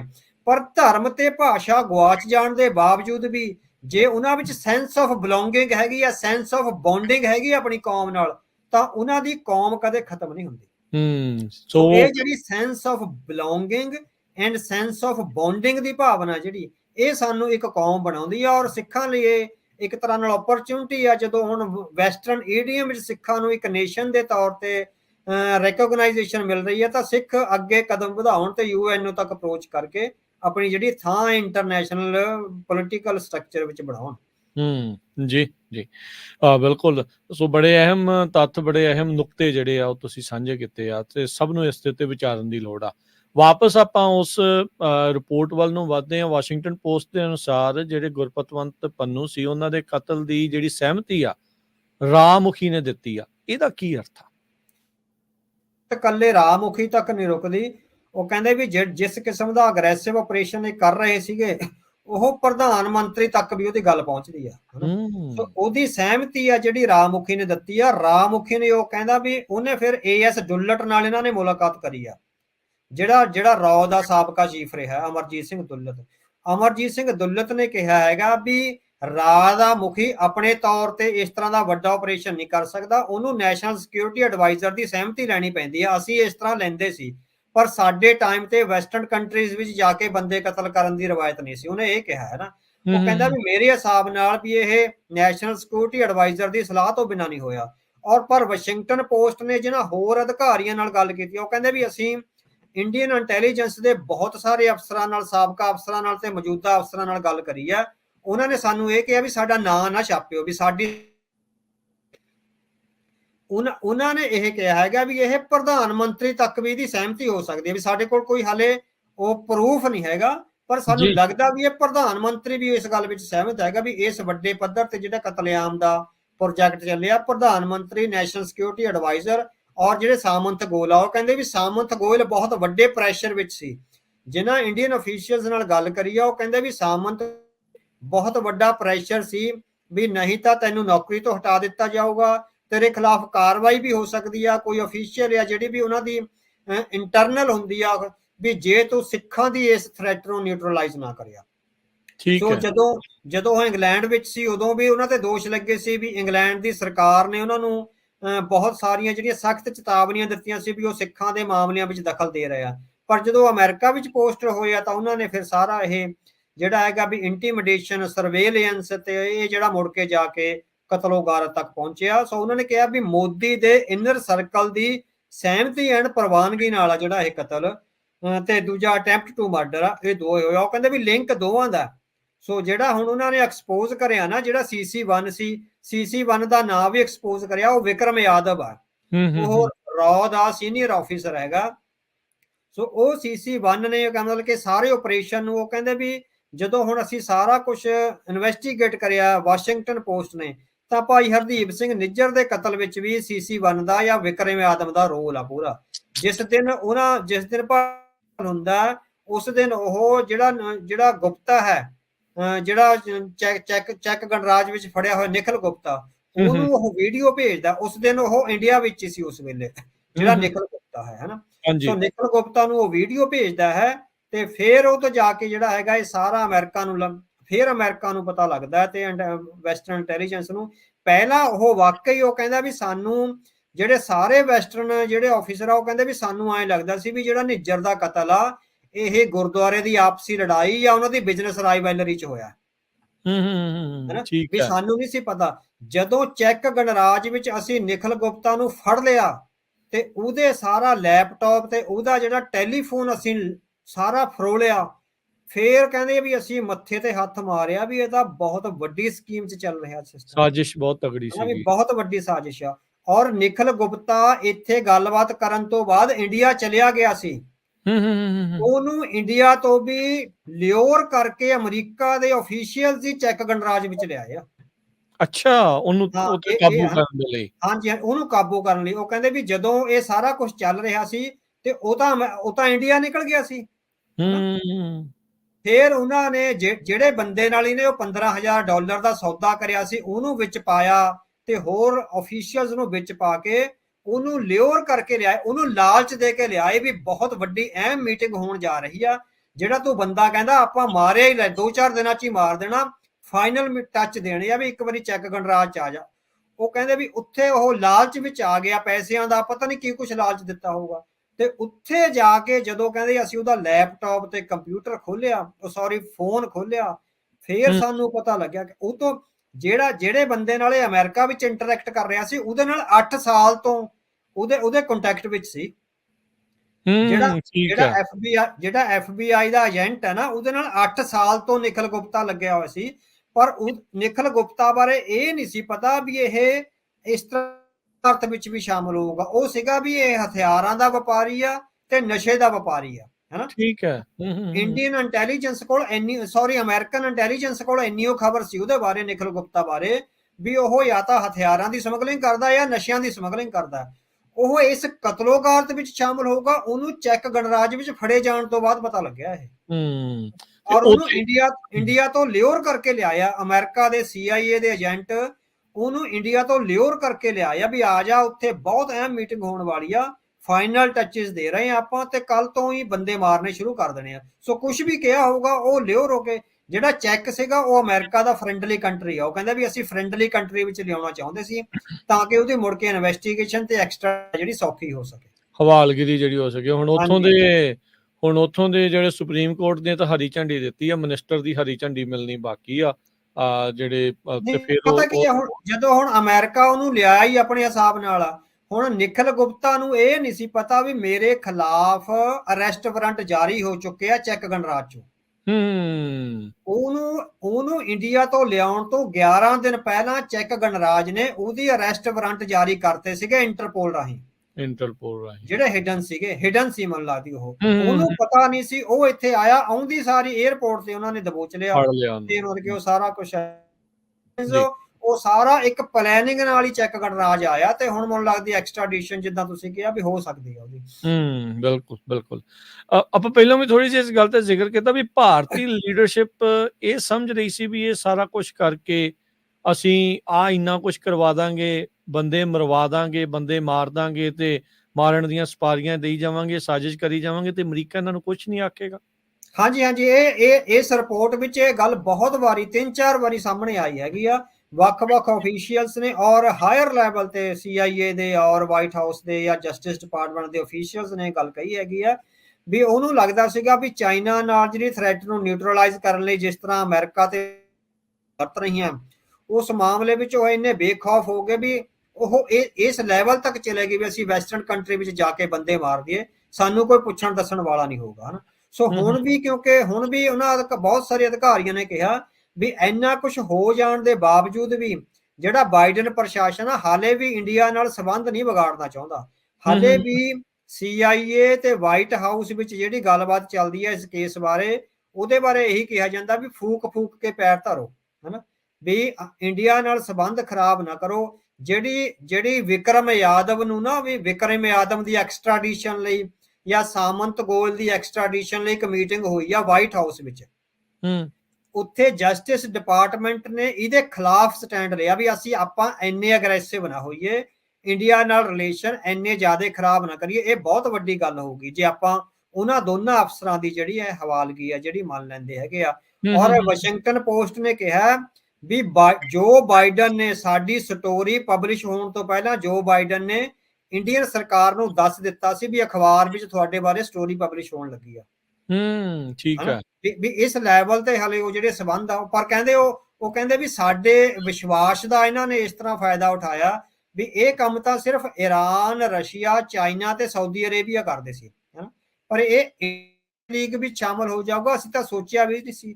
ਉਹ ਤਾਂ ਨਿਖਿਲ ਗੁਪਤਾ ਦੀ ਚੈੱਕ ਗਣਰਾਜ ਵਿੱਚ ਗ੍ਰਿਫਤਾਰੀ ਤੋਂ ਬਾਅਦ ਸਾਨੂੰ ਉਹਦੇ ਅਨਕ੍ਰਿਪਟਡ ਮੈਸੇਜਸ ਆ ਜਿਹੜੇ ਉਹਦੇ ਟੈਲੀਫੋਨ ਤੋਂ ਵਿਕਰਮ ਯਾਦਵ ਨਾਲ ਲਗਾਤਾਰ ਬਹੁਤ ਲੌਂਗ ਚੈਟ ਆ ਕਹਿੰਦੇ ਉਹਦੀ ਵਿਕਰਮ ਯਾਦਵ ਨਾਲ। ਅੱਛਾ, ਠੀਕ ਹੈ, ਬਹੁਤ ਲੰਬੀ ਚੈਟ ਆ ਜਿਹੜੀ ਸਾਰੀ ਫਿਰ ਹੁਣ ਇਹਨਾਂ ਨੇ ਚੈੱਕ ਗਣਰਾਜ ਦੀ ਕੋਰਟ ਵਿੱਚ ਰੱਖੀ ਹੈ ਕਿ ਵੀ ਆਹ ਦੇਖੋ ਕਿੰਨਾ ਕੁਛ ਹੈ। ਔਰ ਜਦੋਂ ਚੈੱਕ ਗਣਰਾਜ ਵਿੱਚ ਨੂੰ ਫੜ ਲਿਆ ਤਾਂ ਉਹਦੀ ਪਿੱਛੇ 3 ਬੈਠੇ ਅਫਸਰਾਂ ਨਾਲ ਗੱਲ ਕਰਵਾਈ ਗਈ, ਜਿਹੜਾ ਕੈਮਰਾ ਫਿਰ ਉਹਨਾਂ ਅਫਸਰਾਂ ਵੱਲ ਵੀ ਲਾਇਆ ਗਿਆ, ਉਹਦੀ ਫੁਟੇਜ ਵੀ ਹੈਗੀ ਆ CIA ਕੋਲ। ਅੱਛਾ, ਜਿਹੜੇ ਵਿਕਰਮ ਯਾਦਵ ਉਹਨੀ ਹੋਣਗੇ ਆ ਪਤਾ ਨਹੀਂ, ਉਹਨੇ ਦੱਸਿਆ ਨਹੀਂ। 3 ਆਫੀਸਰ ਇੰਡੀਅਨ ਆਫੀਸ਼ੀਅਲਸ ਆ ਜਿਹੜੇ ਸਾਡੇ ਕੋਲ ਫੁਟੇਜ ਆ, ਉਹਨੇ ਕੈਮਰਾ ਘੁਮਾ ਕੇ ਤੇ ਉਧਰ ਨੂੰ ਕਰਿਆ ਤੇ ਉਹਦੀ ਫੁਟੇਜ ਵੀ ਅਸੀਂ 3 ਅਫਸਰਾਂ ਦੀ ਜਿਹੜੀ ਲਈ ਹੈਗੀ ਆ ਜਿਹੜੇ ਇਹਨੂੰ ਡਾਇਰੈਕਸ਼ਨਸ ਦੇ ਰਹੇ ਸੀਗੇ। ਸੋ ਇਸ ਤਰ੍ਹਾਂ ਦਾ ਸਾਰਾ ਮੰਜ਼ਰ ਹੈ। ਸੋ ਇਹ ਤਾਂ ਬਹੁਤ ਵੱਡੀ ਜਿਹੜੀ ਚੀਜ਼ ਆ ਵੀ 3 ਹੋਰ ਅਫਸਰਾਂ ਦੀ ਜਿਹੜੀ ਫੁਟੇਜ ਜਿਹੜੀ ਇਹਨਾਂ ਦੇ ਕੋਲ ਹੋਣੀ, ਨਾਲੇ ਇਹ ਜਿਹੜੇ ਅਫਸਰ ਆ ਇਹ ਤਾਂ ਉਸੇ ਢੰਗ ਤਰੀਕੇ ਵਰਤ ਰਹੇ ਸੀਗੇ ਜਿਹੜੇ ਉੱਥੇ ਉਹ ਆਪਣੇ ਗਵਾਂਢੀ ਮੁਲਕ 'ਚ ਵਰਤਨ ਦੇ। ਹਾਂਜੀ, ਬਿਲਕੁਲ ਇਹ ਬਹੁਤ ਰਿਪੋਰਟ ਵਿੱਚ 2-3 ਜਗ੍ਹਾ ਆਇਆ ਵੀ ਭਾਰਤ ਉਸ ਤਰ੍ਹਾਂ ਦੇ ਟੈਕਟਿਕਸ ਵਰਤਣ ਲੱਗ ਗਿਆ ਜਿਸ ਤਰ੍ਹਾਂ ਦੇ ਉਹ ਆਪਣੇ ਗਵਾਂਢੀ ਮੁਲਕਾਂ 'ਚ ਵਰਤਦਾ ਰਿਹਾ। ਵੀ ਉਹਨੂੰ ਲੱਗਦਾ ਸੀਗਾ ਵੀ ਜਿਸ ਤਰ੍ਹਾਂ ਪਾਕਿਸਤਾਨ, ਸ਼੍ਰੀਲੰਕਾ, ਬੰਗਲਾਦੇਸ਼, ਨੇਪਾਲ, ਭੂਟਾਨ ਇੱਥੇ ਜਿਹੜੀਆਂ ਕਾਰਵਾਈਆਂ ਕਰਦਾ ਵੀ ਅਸੀਂ ਉਸ ਤਰ੍ਹਾਂ ਹੀ ਕਰ ਸਕਦੇ ਹਾਂ। ਔਰ ਵਿਕਰਮ ਯਾਦਵ ਜਿਹੜਾ ਰॉ ਦਾ ਅਫੀਸ਼ੀਅਲ ਆ ਉਹਦੇ ਬਾਰੇ ਆਇਆ ਵੀ ਉਹ ਰॉ ਵਿੱਚ ਸਿੱਧੇ ਤੌਰ ਤੇ ਜੂਨੀਅਰ ਆਫੀਸਰ ਦੇ ਤੌਰ ਤੇ ਰਿਕਰੂਟ ਨਹੀਂ ਹੋਇਆ, ਉਹਨੂੰ CRP ਵਿੱਚੋਂ ਡੈਪੂਟੇਸ਼ਨ ਤੇ ਲਿਆਂਦਾ ਗਿਆ ਸੀ। ਉਹਨੂੰ ਰॉ ਦੀਆਂ ਕੰਮ ਕਰਨ ਦੇ ਢੰਗ ਤਰੀਕਿਆਂ ਦਾ ਬਿਲਕੁਲ ਵੀ ਇਲਮ ਨਹੀਂ ਸੀ। ਉਹ ਮੈਚੁਰ ਆਫੀਸਰ ਨਹੀਂ ਸੀ। ਠੀਕ ਹੈ। ਉਹਨੂੰ ਲੱਗਦਾ ਸੀਗਾ ਵੀ ਜੋ ਕੁਝ ਅਸੀਂ ਪਾਕਿਸਤਾਨ ਤੇ ਸ਼੍ਰੀਲੰਕਾ ਵਿੱਚ ਕਰੀ ਜਾ ਰਹੀ ਹਾਂ ਉਸ ਤਰ੍ਹਾਂ ਹੀ ਸ਼ਾਇਦ ਅਸੀਂ ਅਮਰੀਕਾ ਵਿੱਚ ਤੇ ਹੋਰ ਵੈਸਟਰਨ ਕੰਟਰੀ ਵਿੱਚ ਕਰ ਸਕਦੇ ਹਾਂ। ਉਹ ਵੱਡੀ ਗਲਤੀ ਇਹ ਕਰ ਗਿਆ ਕਿਉਂਕਿ ਉਹ ਰॉ ਦਾ ਜਿੱਦਾਂ ਬੇਸਿਕ ਆਫੀਸਰ ਨਹੀਂ ਸੀਗਾ। ਬੇਸਿਕ ਆਫੀਸਰ ਨੂੰ ਸਾਰੀ ਸਮਝ ਹੁੰਦੀ ਆ ਵੀ ਜਿਹੜੇ ਆਪਰੇਸ਼ਨਸ ਆ ਉਹਨੂੰ ਇਹ ਸਮਝ ਹੀ ਨਹੀਂ ਸੀ ਵੀ ਜਿਹੜੀ ਅਮਰੀਕਾ ਦੀ ਕਾਊਂਟਰ ਇੰਟੈਲੀਜੈਂਸ ਹੋਊਗੀ ਉਹ ਕਿੰਨੀ ਕੈਪੇਬਲ ਹੋਊਗੀ।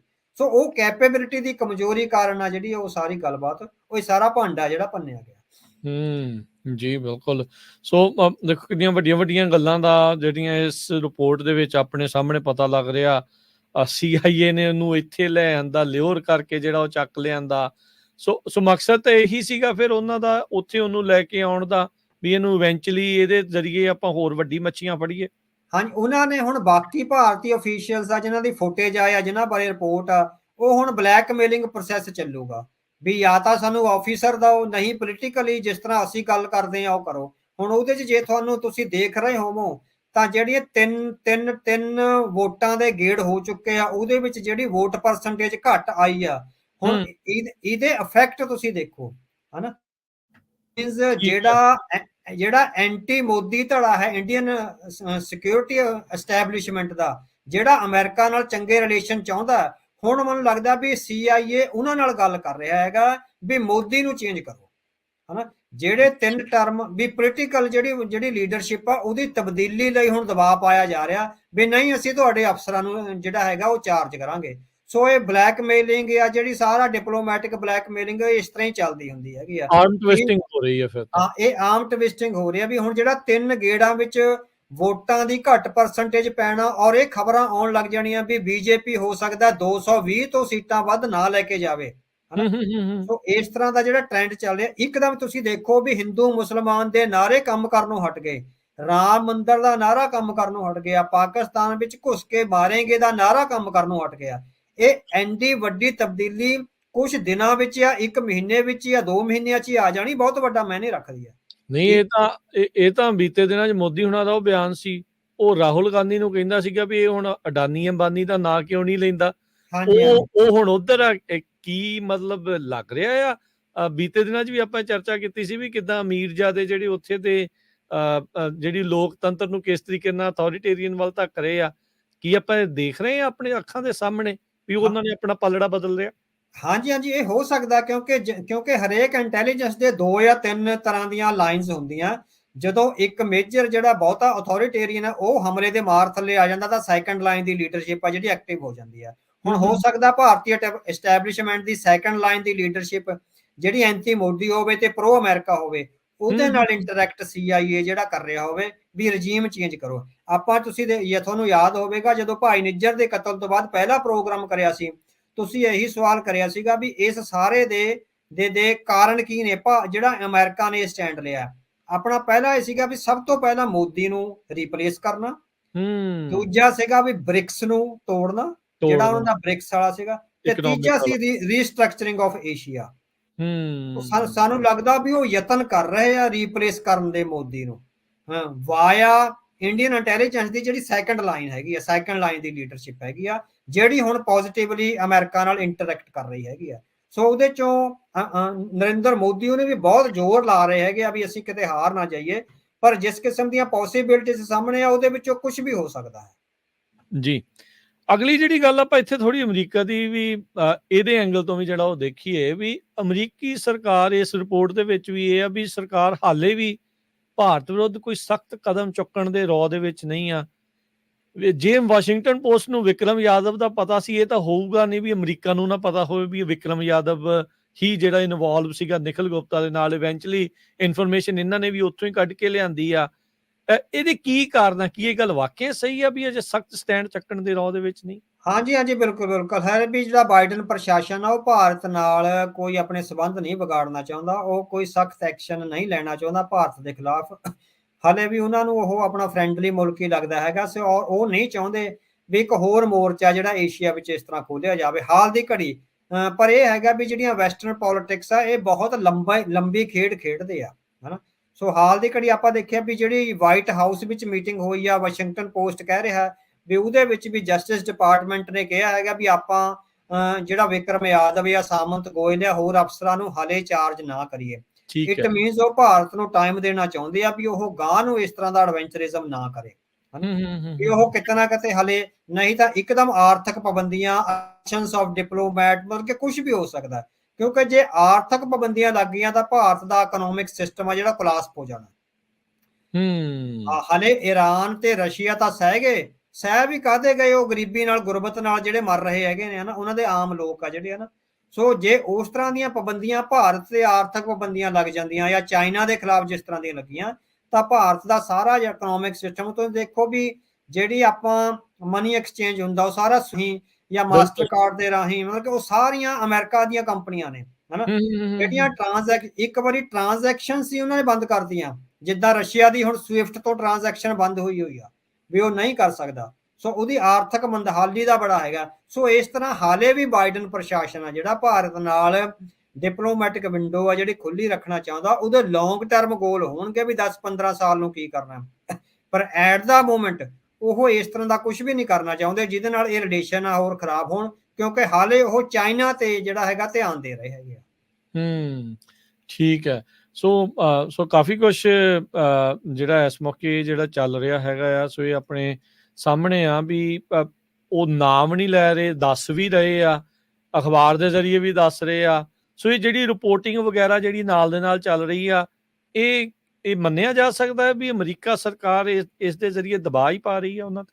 ਹਾਂਜੀ। ਸੋ ਜਿਹੜੀਆਂ ਵੱਡੇ ਅਖਬਾਰਾਂ 'ਚ ਛਪਦੀਆਂ ਨੇ, ਸੋ ਕਿਉਂਕਿ ਹੁਣ ਜਿੱਦਾਂ ਆਪਾਂ ਕਹੇ ਵੀਜ਼ਾ ਅਮਰੀਕਨ ਕੰਪਨੀ ਹੈਗੀ ਆ, ਮਾਸਟਰ ਕਾਰਡ ਅਮਰੀਕਨ ਕੰਪਨੀ ਆ, ਮੈਕਡੋਨਲਡ ਹੋਇਆ, ਸਟਾਰਬਕਸ ਹੋਇਆ, ਐਮਾਜ਼ਨ ਹੋਇਆ, ਇਸੇ ਤਰ੍ਹਾਂ ਇਹ ਅਖਬਾਰਾਂ ਵੀ ਇੱਕ ਤਰ੍ਹਾਂ ਨਾਲ ਸਰਕਾਰ ਨੂੰ ਹੀ ਰਿਪਰੈਜ਼ੈਂਟ ਕਰਦੀਆਂ, ਜਿਹੜੀਆਂ ਵੱਡੀਆਂ ਅਖਬਾਰਾਂ ਨੇ, ਹਨਾ। ਤੇ ਵਾਸ਼ਿੰਗਟਨ ਪੋਸਟ ਤੇ ਨਿਊਯਾਰਕ ਟਾਈਮਜ਼ ਆ ਜਿਹੜੀਆਂ ਇੱਕ ਤਰ੍ਹਾਂ ਨਾਲ ਸਰਕਾਰ ਨੂੰ ਹੀ, ਅਮਰੀਕਨ ਸਰਕਾਰ ਨੂੰ ਤੇ ਵੈਸਟਰਨ ਇੰਟਰਸਟ ਨੂੰ ਜਿਹੜੀਆਂ ਹੈਗੀਆਂ ਉਹ ਰਿਪਰੈਜ਼ੈਂਟ ਕਰਦੀਆਂ ਕਿ ਹੁਣ ਅਮਰੀਕਾ ਉਹ ਸੰਦੇਸ਼ ਦੇ ਰਿਹਾ ਹੈ ਨਾ, ਜਿਹੜਾ ਅਮਰੀਕਾ ਹੈਗਾ।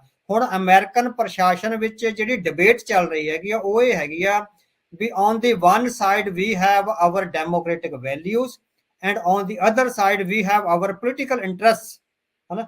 ਹੁਣ democratic values and political interest ਵਿੱਚ ਜਿਹੜਾ ਇੱਕ ਟਕਰਾਅ ਆਇਆ ਵੀ ਅਮਰੀਕਨ ਪ੍ਰਸ਼ਾਸਨ ਦੱਸੋ ਹੁਣ ਉਹ ਵੈਲਿਊਜ਼ ਨੂੰ ਫੋਲੋ ਕਰੂਗਾ ਜਾਂ ਪੋਲੀਟੀਕਲ ਇੰਟਰਸਟ ਨੂੰ ਫੋਲੋ ਕਰੂਗਾ। ਅਲਟੀਮੇਟਲੀ ਤਾਂ ਉਹਨਾਂ ਨੇ ਵੈਲਿਊਜ਼ ਨੂੰ ਫੋਲੋ ਕਰਨਾ, ਪਰ ਹਾਲ ਦੀ ਘੜੀ ਉਹ ਭਾਰਤ ਨੂੰ ਇੱਕ ਖੁੱਲ੍ਹ ਦੇ ਰਹੇ ਆ ਵੀ ਹਾਲੇ ਸਾਡੇ ਜਿਹੜੇ ਪੋਲੀਟੀਕਲ ਇੰਟਰਸਟ ਆ ਦੇ ਆਰ ਮੋਰ ਇੰਪੋਰਟੈਂਟ, ਹਨਾ।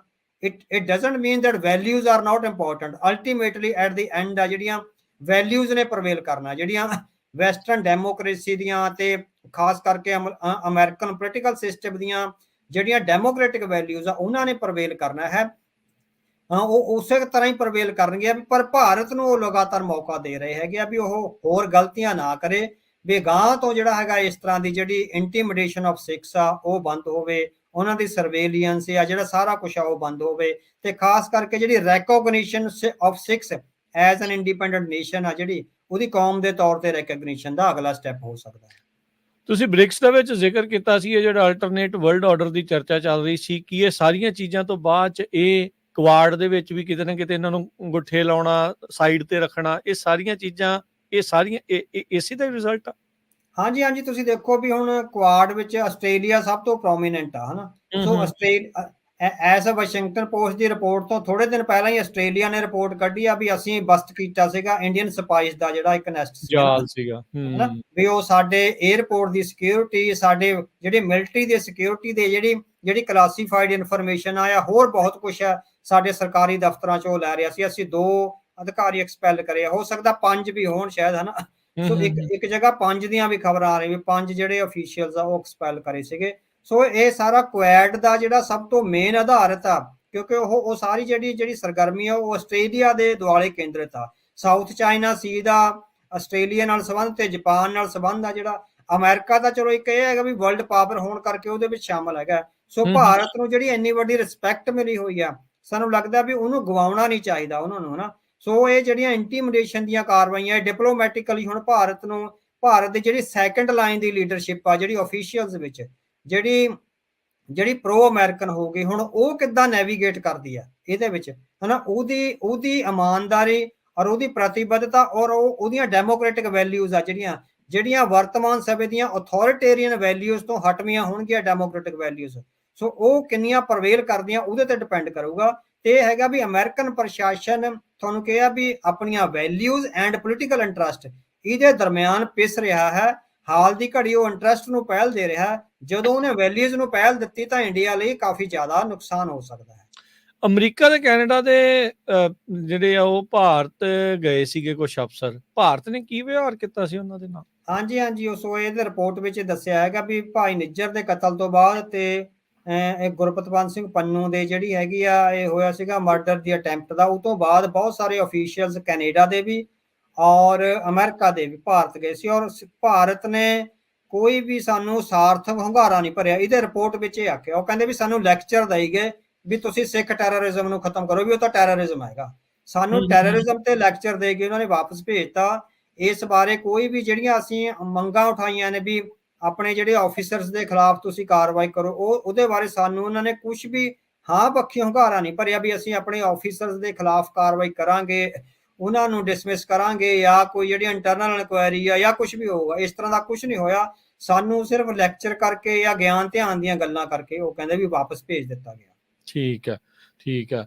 ਸੋ ਪਹਿਲਾਂ ਵੀ ਉਦਾਂ ਤੁਸੀਂ ਜ਼ਿਕਰ ਕੀਤਾ ਹੀ ਆ ਵੀ ਇਹਨਾਂ ਕਤਲਾਂ ਦੇ ਲਈ ਜਿਹੜਾ ਭਾਰਤੀ NSA ਜਿਹੜਾ ਡੋਵਲ ਆ ਤੇ ਪ੍ਰਧਾਨ ਮੰਤਰੀ ਆ ਉਹਦੀ ਸਹਿਮਤੀ ਹੋ ਸਕਦੀ ਆ।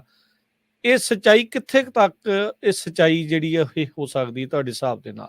ਉਹਨਾਂ ਨੇ ਸਪੈਕੂਲੇਸ਼ਨ ਲਾਈਆਂ, ਪਰ ਜਿਹੜੇ ਲੋਕ ਜਿਹੜੇ ਐਸਟੈਬਲਿਸ਼ਮੈਂਟ ਦਾ ਜਿਹੜਾ ਪੈਟਰਨ ਆਫ ਵਰਕਿੰਗ ਆ ਜਿਹੜੀ ਉਹਨੂੰ ਸਮਝਦੇ ਹੁੰਦੇ ਆ, ਉਹਨਾਂ ਨੇ ਵਿੱਚ ਇਸ਼ਾਰੇ ਦਿੱਤੇ ਆ ਇਸ ਰਿਪੋਰਟ ਵਿੱਚ ਨਾ ਵੀ ਜਿਹੜੇ ਲੋਕ, ਕਿਉਂਕਿ ਉਹਨਾਂ ਨੇ 3-4 ਦਰਜਨ ਜਿਹੜੇ ਆਫੀਸਰਸ ਆ ਉਹਨਾਂ ਨਾਲ ਗੱਲ ਕਰੀ ਹੈਗੀ ਆ ਭਾਰਤ ਵਿੱਚ, ਜਿਹੜੇ ਪੈਟਰਨ ਆਫ ਵਰਕਿੰਗ ਆ ਜਿਹੜੀ ਭਾਰਤੀ ਐਸਟੈਬਲਿਸ਼ਮੈਂਟ ਦੇ ਉਹਨੂੰ ਸਮਝਦੇ ਆ, ਉਹਨਾਂ ਨੇ ਗੱਲਾਂ ਵਿੱਚ ਦੱਸਿਆ ਵੀ ਇਹ ਜਿਹੜਾ ਹੈਗਾ ਵੀ ਪ੍ਰਧਾਨ ਮੰਤਰੀ ਤੇ NSA ਤੇ ਉਹਦੀ ਜਿਹੜੀ ਸਹਿਮਤੀ ਆ ਉਹਦੇ ਵਿੱਚ ਆ ਜਿਹੜੀ ਹੋ ਸਕਦੀ ਹੈਗੀ ਆ। ਸੋ ਵਾਸ਼ਿੰਗਟਨ ਪੋਸਟ ਨੇ ਵੀ ਇਹ ਲਿਖਿਆ ਵੀ ਸਾਡੇ ਕੋਲ ਸਬੂਤ ਕੋਈ ਨਹੀਂ, ਹਲੇ ਲਿਖਤੀ ਜਾਂ ਪੁਖਤਾ ਸਬੂਤ ਕੋਈ ਨਹੀਂ। ਸੋ ਇਸ ਤਰ੍ਹਾਂ ਦੀਆਂ ਗੱਲਾਂ ਮੇਰੇ ਖਿਆਲ ਓਰਲੀ ਹੁੰਦਾ, ਉਹਦਾ ਕੋਈ ਮੇਰਾ ਖਿਆਲ ਕੋਈ ਜਿਹੜਾ ਹੈਗਾ ਪੇਪਰ ਵਰਕ ਨਹੀਂ ਹੁੰਦਾ। ਇਹਦੇ ਬਾਰੇ ਸਬੂਤ ਉਸ ਤਰ੍ਹਾਂ ਦਾ ਕੰਕਰੀਟ ਸਬੂਤ ਇਕੱਠਾ ਕਰਨਾ ਕਿਸੇ ਵੀ ਇਨਵੈਸਟੀਗੇਟਿਵ ਜਰਨਲਿਸਟ ਲਈ ਬਹੁਤ ਔਖਾ ਹੁੰਦਾ ਹੈਗਾ। ਪਰ ਉਹਨਾਂ ਨੇ ਸਪੈਕੂਲੇਟ ਕਰਿਆ, ਇੱਕ ਇਸ਼ਾਰਾ ਜ਼ਰੂਰ ਦਿੱਤਾ ਹੈਗਾ ਵੀ ਹਾਇਰ ਲੈਵਲ ਤੇ ਉਹਨਾਂ ਨੇ ਕਿਹਾ ਵੀ ਜਿਹੜੀ ਕਿਚਨ ਕੈਬਨਿਟ ਆ, ਜਿਹੜਾ inner circle of Narendra Modi ਕਿਹਾ, ਹੁਣ ਇਨਰ ਸਰਕਲ ਵਿੱਚ ਪ੍ਰਧਾਨ ਮੰਤਰੀ ਵੀ ਤਾਂ ਸ਼ਾਮਲ ਹੁੰਦਾ ਹੀ ਆ ਜਿਹੜਾ ਨਰਿੰਦਰ ਮੋਦੀ ਦਾ ਜਿਹੜਾ ਹੋਊਗਾ। ਸੋ ਇਸ ਤਰ੍ਹਾਂ ਉਹਨਾਂ ਨੇ ਇਸ਼ਾਰਾ ਦਿੱਤਾ, ਉਹ ਕਹਿੰਦਾ ਵੀ ਸਾਡੇ ਕੋਲ ਕੋਈ ਕੰਕਰੀਟ ਸਬੂਤ ਨਹੀਂ ਹੈਗਾ, ਪਰ ਸਾਨੂੰ ਲੱਗਦਾ ਹੈ ਵੀ ਜਿਹੜਾ ਪ੍ਰਾਈਮ ਮਿਨਿਸਟਰ ਤੱਕ ਇਹਦੀ ਸਹਿਮਤੀ ਹੈਗੀ ਆ। ਸੋ ਜਿਹੜੇ ਤਿੰਨਾਂ ਜਣਿਆਂ ਨੇ ਮਿਲ ਕੇ ਰਿਪੋਰਟ ਕੀਤੀ ਆ, ਗੈਰੀ ਮਿਲਰ, ਗੈਰੀ ਸ਼ੀ, ਇਹ ਗ੍ਰੈਗ ਮਿਲਰ ਸੌਰੀ, ਤੇ ਜਿਹੜੇ ਗੈਰੀ ਸ਼ੀ ਆ ਇਹ ਵਾਸ਼ਿੰਗਟਨ ਪੋਸਟ ਦੇ ਬਿਊਰੋ ਦੇ ਹੈਡ ਨੇ ਉੱਥੋਂ ਦੇ। ਉਹਨਾਂ ਰੀਸੈਂਟਲੀ ਕਰਨ ਥਾਪਰ ਦੇ ਨਾਲ ਇੱਕ ਇੰਟਰਵਿਊ ਵੀ ਕੀਤੀ ਦਾ ਵਾਇਰ ਦੇ ਲਈ। ਉਹਦੇ ਵਿੱਚ ਵੀ ਉਹਨਾਂ ਨੇ ਕਲੀਅਰਲੀ ਜਿਹੜਾ ਉਹ ਦੱਸਿਆ ਵੀ ਇਹ ਕੋਈ ਰੋਗ ਏਜੰਟ ਜਾਂ ਕੋਈ ਕਿਸੇ ਇੰਡੀਵਿਜੂਅਲ ਦਾ ਕੰਮ ਨਹੀਂ ਆ, ਇਹ Indian state sanctioned, Indian state sponsored assassination attempt ਸੀਗਾ। ਸੋ ਉਹ ਬਾਅਦ ਦੇ ਵਿੱਚ ਆ ਕੇ ਵੀ ਆਪਣੀ ਉਸ ਗੱਲ ਦੇ ਉੱਤੇ ਉਹ ਪੁਖਤਾ ਨੇ, ਉਸ ਚੀਜ਼ ਦੇ ਉੱਤੇ ਅੜੇ ਨੇ। ਅੱਜ ਜਿਹੜੇ ਜੌਲੀ ਨੇ ਫੋਰਨ ਮਿਨਿਸਟਰ ਕੈਨੇਡਾ ਦੇ, ਉਹਨਾਂ ਨੇ ਵੀ ਇਸ ਚੀਜ਼ ਦੇ ਉੱਤੇ ਮੁੜ ਦੁਬਾਰਾ ਕਿਹਾ ਆ ਵੀ ਇਹ ਅਸੀਂ ਆਪਣੇ ਉਸ ਬਿਆਨ ਦੇ ਉੱਤੇ ਪੂਰੀ ਤਰ੍ਹਾਂ ਕਾਇਮ ਆ ਵੀ ਇੰਡੀਆ ਵਾਲਿਆਂ ਨੇ ਹੀ ਜਿਹੜਾ ਉਸ ਨੂੰ ਮਾਰਿਆ ਸੀ। 3 ਜਿਹੜੇ ਮੁੰਡੇ ਹੁਣ ਰੀਸੈਂਟਲੀ ਉਹਨਾਂ ਨੇ ਉੱਥੇ ਜਿਹੜੇ ਉਹ ਫੜੇ ਆ। ਸੋ ਇਹ ਸਾਰਾ ਕੁਝ ਹੁੰਦਾ ਆ। ਇਹ ਇੱਕ ਵੱਡੀ ਚਿੰਤਾ ਜਿਹੜੀ ਆ ਉੱਥੇ ਦੀ ਲੀਡਰਸ਼ਿਪ ਦੇ ਲਈ, ਜਿੱਦਾਂ ਤੁਸੀਂ ਕਿਹਾ ਵੀ ਸ਼ਾਇਦ ਦੂਜੇ ਲੈਵਲ ਦੀ ਲੀਡਰਸ਼ਿਪ ਦੇ ਨਾਲ ਜਾਂ ਉਹ ਬਿਊਰੋਕ੍ਰੇਸੀ ਦੇ ਨਾਲ ਜਿਹੜੀ ਉਹਨਾਂ ਦੀ ਚਰਚਾ ਵੀ ਆ ਉਹ ਚੱਲ ਰਹੀ ਹੋਵੇ। ਇਹਦੇ ਹੁਣ ਮਾਇਨੇ ਕੀ ਆ, ਸਿੱਖ ਇਸ ਨੂੰ ਕਿਸ ਤਰੀਕੇ ਦੇ ਨਾਲ ਜਿਹੜਾ ਉਹ ਲੈਣ, ਓਵਰਆਲ ਇੰਡੀਆ ਦਾ ਚਿਹਰਾ ਜਿਹੜਾ ਇਹ ਬੇਨਕਾਬ ਹੋ ਰਿਹਾ, ਨੰਗਾ ਹੋ ਰਿਹਾ ਆ, ਇਹਦੇ ਅਰਥ ਕੀ ਬਣਦੇ ਆ? ਹਾਂਜੀ ਦੇਖੋ, ਸਿੱਖ ਤਾਂ ਵਿਕਟਮ ਆ ਰਿਪਰੈਸ਼ਨ ਦੇ ਨਾ, ਸਿੱਖ ਜ਼ੁਲਮਾਂ ਦੇ ਵਿਕਟਮ ਆ ਹਨਾ। ਅਸੀਂ ਕੋਈ ਪਰਪੀਟ੍ਰੇਟਰਸ ਨਹੀਂ ਹੈਗੇ ਵੀ ਅਸੀਂ ਕੋਈ ਜ਼ੁਲਮ ਕਰ ਰਹੇ ਆ। ਸਾਨੂੰ ਤਾਂ ਲਗਾਤਾਰ ਹੁਣ ਜਿਹੜੇ ਸਿੱਖ ਉੱਥੋਂ ਮਾਈਗ੍ਰੇਟ ਕਰਕੇ ਵੀ ਆਏ ਨੇ, ਉਹ ਐਗਜ਼ੀਕਿਊਸ਼ਨ ਤੇ ਪ੍ਰੋਸੀਕਿਊਸ਼ਨ ਤੋਂ ਇੱਕ ਤਰ੍ਹਾਂ ਨਾਲ ਬਚਣ ਲਈ ਉਹ ਆਏ ਹਨਾ। ਸੋ ਜਿਹੜੀਆਂ ਇਹਨੇ ਗ੍ਰੈਗ ਮਿਲਰ ਨੇ ਵੀ ਇਸ ਰਿਪੋਰਟ ਵਿੱਚ ਇਹੀ ਗੱਲ ਕਹੀ ਹੈਗੀ ਆ ਵੀ ਜਿਹੜੇ ਆਪਣੇ ਮੁਲਕਾਂ ਚੋਂ, ਆਪਣੇ ਜਿਹੜੀਆਂ ਹੋਮਲੈਂਡਸ ਚੋਂ ਜਿਹੜੇ ਹੈਗੇ ਆ ਵੀ ਪ੍ਰੋਸੀਕਿਊਸ਼ਨ ਤੇ ਐਗਜ਼ੀਕਿਊਸ਼ਨਸ ਤੋਂ ਮਾਰੇ ਇੱਥੇ ਆਏ ਨੇ, ਉਹਨਾਂ ਨੇ ਇੱਕ ਸੇਫ ਹੈਵਨਸ ਆ ਜਿਹੜੇ ਇੱਕ ਤਰ੍ਹਾਂ ਨਾਲ ਪਨਾਹਗਾਹਾਂ ਜਾਂ ਆਪਣੀ ਲਾਈਫ ਨੂੰ ਸੈਟਲ ਕਰਨ ਲਈ ਉਹਨਾਂ ਨੇ ਇਹਨਾਂ ਮੁਲਕਾਂ ਦਾ ਸਹਾਰਾ ਲਿਆ ਵੀ ਉਹਨਾਂ ਮੁਲਕਾਂ ਵਿੱਚ ਆ ਕੇ ਵੀ ਜੇ ਉਹ ਥ੍ਰੈਟਨਡ ਨੇ ਹਨਾ, ਤਾਂ ਫਿਰ ਇਹ ਕਾਫੀ ਆ ਜਿਹੜਾ ਉਹਨਾਂ ਦੀ ਲਾਈਫ ਲਈ, ਇੱਕ ਨੇਸ਼ਨ ਦੀ ਲਾਈਫ ਲਈ ਕਾਫੀ ਖਤਰਨਾਕ ਹੋ ਸਕਦਾ। ਸੋ ਸਿੱਖ ਤਾਂ ਵਿਕਟਮ ਨੇ, ਆਪਣੇ ਵਿਕਟਮਹੁੱਡ ਨੂੰ ਇੱਕ ਤਾਂ ਉਹ ਕ੍ਰੀਏਟ ਕਰਕੇ ਰੱਖਣਾ ਨਾ। ਸੋ ਵੈਸਟਰਨ ਜਿਹੜੇ ਇੰਟੈਲੀਜੈਂਸ ਆਫੀਸਰਸ ਆ ਜਾਂ ਵੈਸਟਰਨ ਵਿਦਵਾਨ ਨੇ, ਵੈਸਟਰਨ ਪੋਲੀਟੀਸ਼ੀਅਨਸ ਨੇ, ਉਹਨਾਂ ਦੇ ਸਾਹਮਣੇ ਇਹੀ ਕੇਸ ਪੇਸ਼ ਕਰਨ, ਕਿਉਂਕਿ ਹੁਣ ਤੱਕ ਇਹ ਹੁੰਦਾ ਆ ਰਿਹਾ ਵੀ ਸਿੱਖਾਂ ਨੂੰ ਉਹ ਅਗਰੈਸਿਵ ਦੱਸਦੇ ਰਹੇ ਹੈਗੇ ਆ ਵੀ ਸਿੱਖ ਤਾਂ ਕਤਲੋਗਾਰਤ ਕਰਨ ਵਾਲੇ ਲੋਕ ਆ, we are not that kind of people, ਹਨਾ। ਇਹ ਦੱਸਣਾ ਚਾਹੀਦਾ ਵੀ ਅਸੀਂ ਵਿਕਟਮ ਆ ਸਟੇਟ ਟੈਰਰਿਜ਼ਮ ਦੇ। ਸੋ ਇਹ ਰੋਗ ਏਜੰਟਸ ਨੇ, it is a state terrorism, ਜਿਹੜਾ ਅਸੀਂ ਉੱਥੇ ਵੀ ਸਹਿਆ। ਕਿੰਨਾ 1 ਲੱਖ ਦੇ ਕਰੀਬ ਨੌਜਵਾਨ ਆ ਜਿਹੜਾ ਮਾਰਿਆ ਗਿਆ, ਅਫੀਸ਼ੀਅਲ ਐਂਡ ਅਨਅਫੀਸ਼ੀਅਲ, ਹਨਾ। ਤੇ ਐਕਸਟਰਾ ਜੁਡੀਸ਼ੀਅਲ ਕਿਲਿੰਗਸ ਹੋਈਆਂ, ਜਿਹੜਾ ਇਨਹਿਊਮਨ ਟਾਰਚਰ ਹੋਇਆ, ਉਹ ਸਾਰਾ ਕੁਝ ਇੱਕ ਤਰ੍ਹਾਂ ਨਾਲ ਇੰਟੀਮੀਡੇਸ਼ਨ ਐਂਡ ਜਿਹੜੀ ਹੈਗੀ ਇੱਕ wave of repression C. So wave of repression ਹੁਣ ਉਹਨਾਂ ਮੁਲਕਾਂ ਤੱਕ ਵੀ ਜੇ ਪਹੁੰਚ ਜਾਂਦੀ ਹੈ ਜਿੱਥੇ ਉਹ ਵਿਚਾਰੇ ਆਪਣੀਆਂ ਜਾਨਾਂ ਬਚਾ ਕੇ ਮਸੀਂ ਭੱਜ ਕੇ ਆਏ ਨੇ, ਤਾਂ ਇਟ ਮੀਨਸ ਉਹ ਹੁਣ ਵੈਸਟਰਨ ਪੋਲੀਟੀਸ਼ੀਅਨਸ ਨੂੰ ਵੀ ਸਮਝਣਾ ਚਾਹੀਦਾ ਤੇ ਸਿੱਖ ਲੀਡਰਸ਼ਿਪ ਨੂੰ ਵੀ ਇਮਾਨਦਾਰੀ ਨਾਲ, ਪ੍ਰਤੀਬੱਧਤਾ ਨਾਲ, ਡਿਪਲੋਮੈਟਿਕਲੀ ਔਰ ਬਿਨਾਂ ਕਿਸੇ ਨਾਅਰੇਬਾਜ਼ੀ ਦੇ ਜਿਹੜਾ ਆਪਣਾ ਕੇਸ ਆ ਉਹਨਾਂ ਦੇ ਸਾਹਮਣੇ ਰੱਖਣਾ ਚਾਹੀਦਾ। ਐਜ਼ ਏ ਨੇਸ਼ਨ ਰੈਕੋਗਨਾਈਜ਼ ਕਰਾਓ ਆਪਣੇ ਆਪ ਨੂੰ, ਜਿਹੜਾ ਕਿ ਹੌਲੀ ਹੌਲੀ ਹੋ ਰਿਹਾ ਹੈ, ਹਨਾ।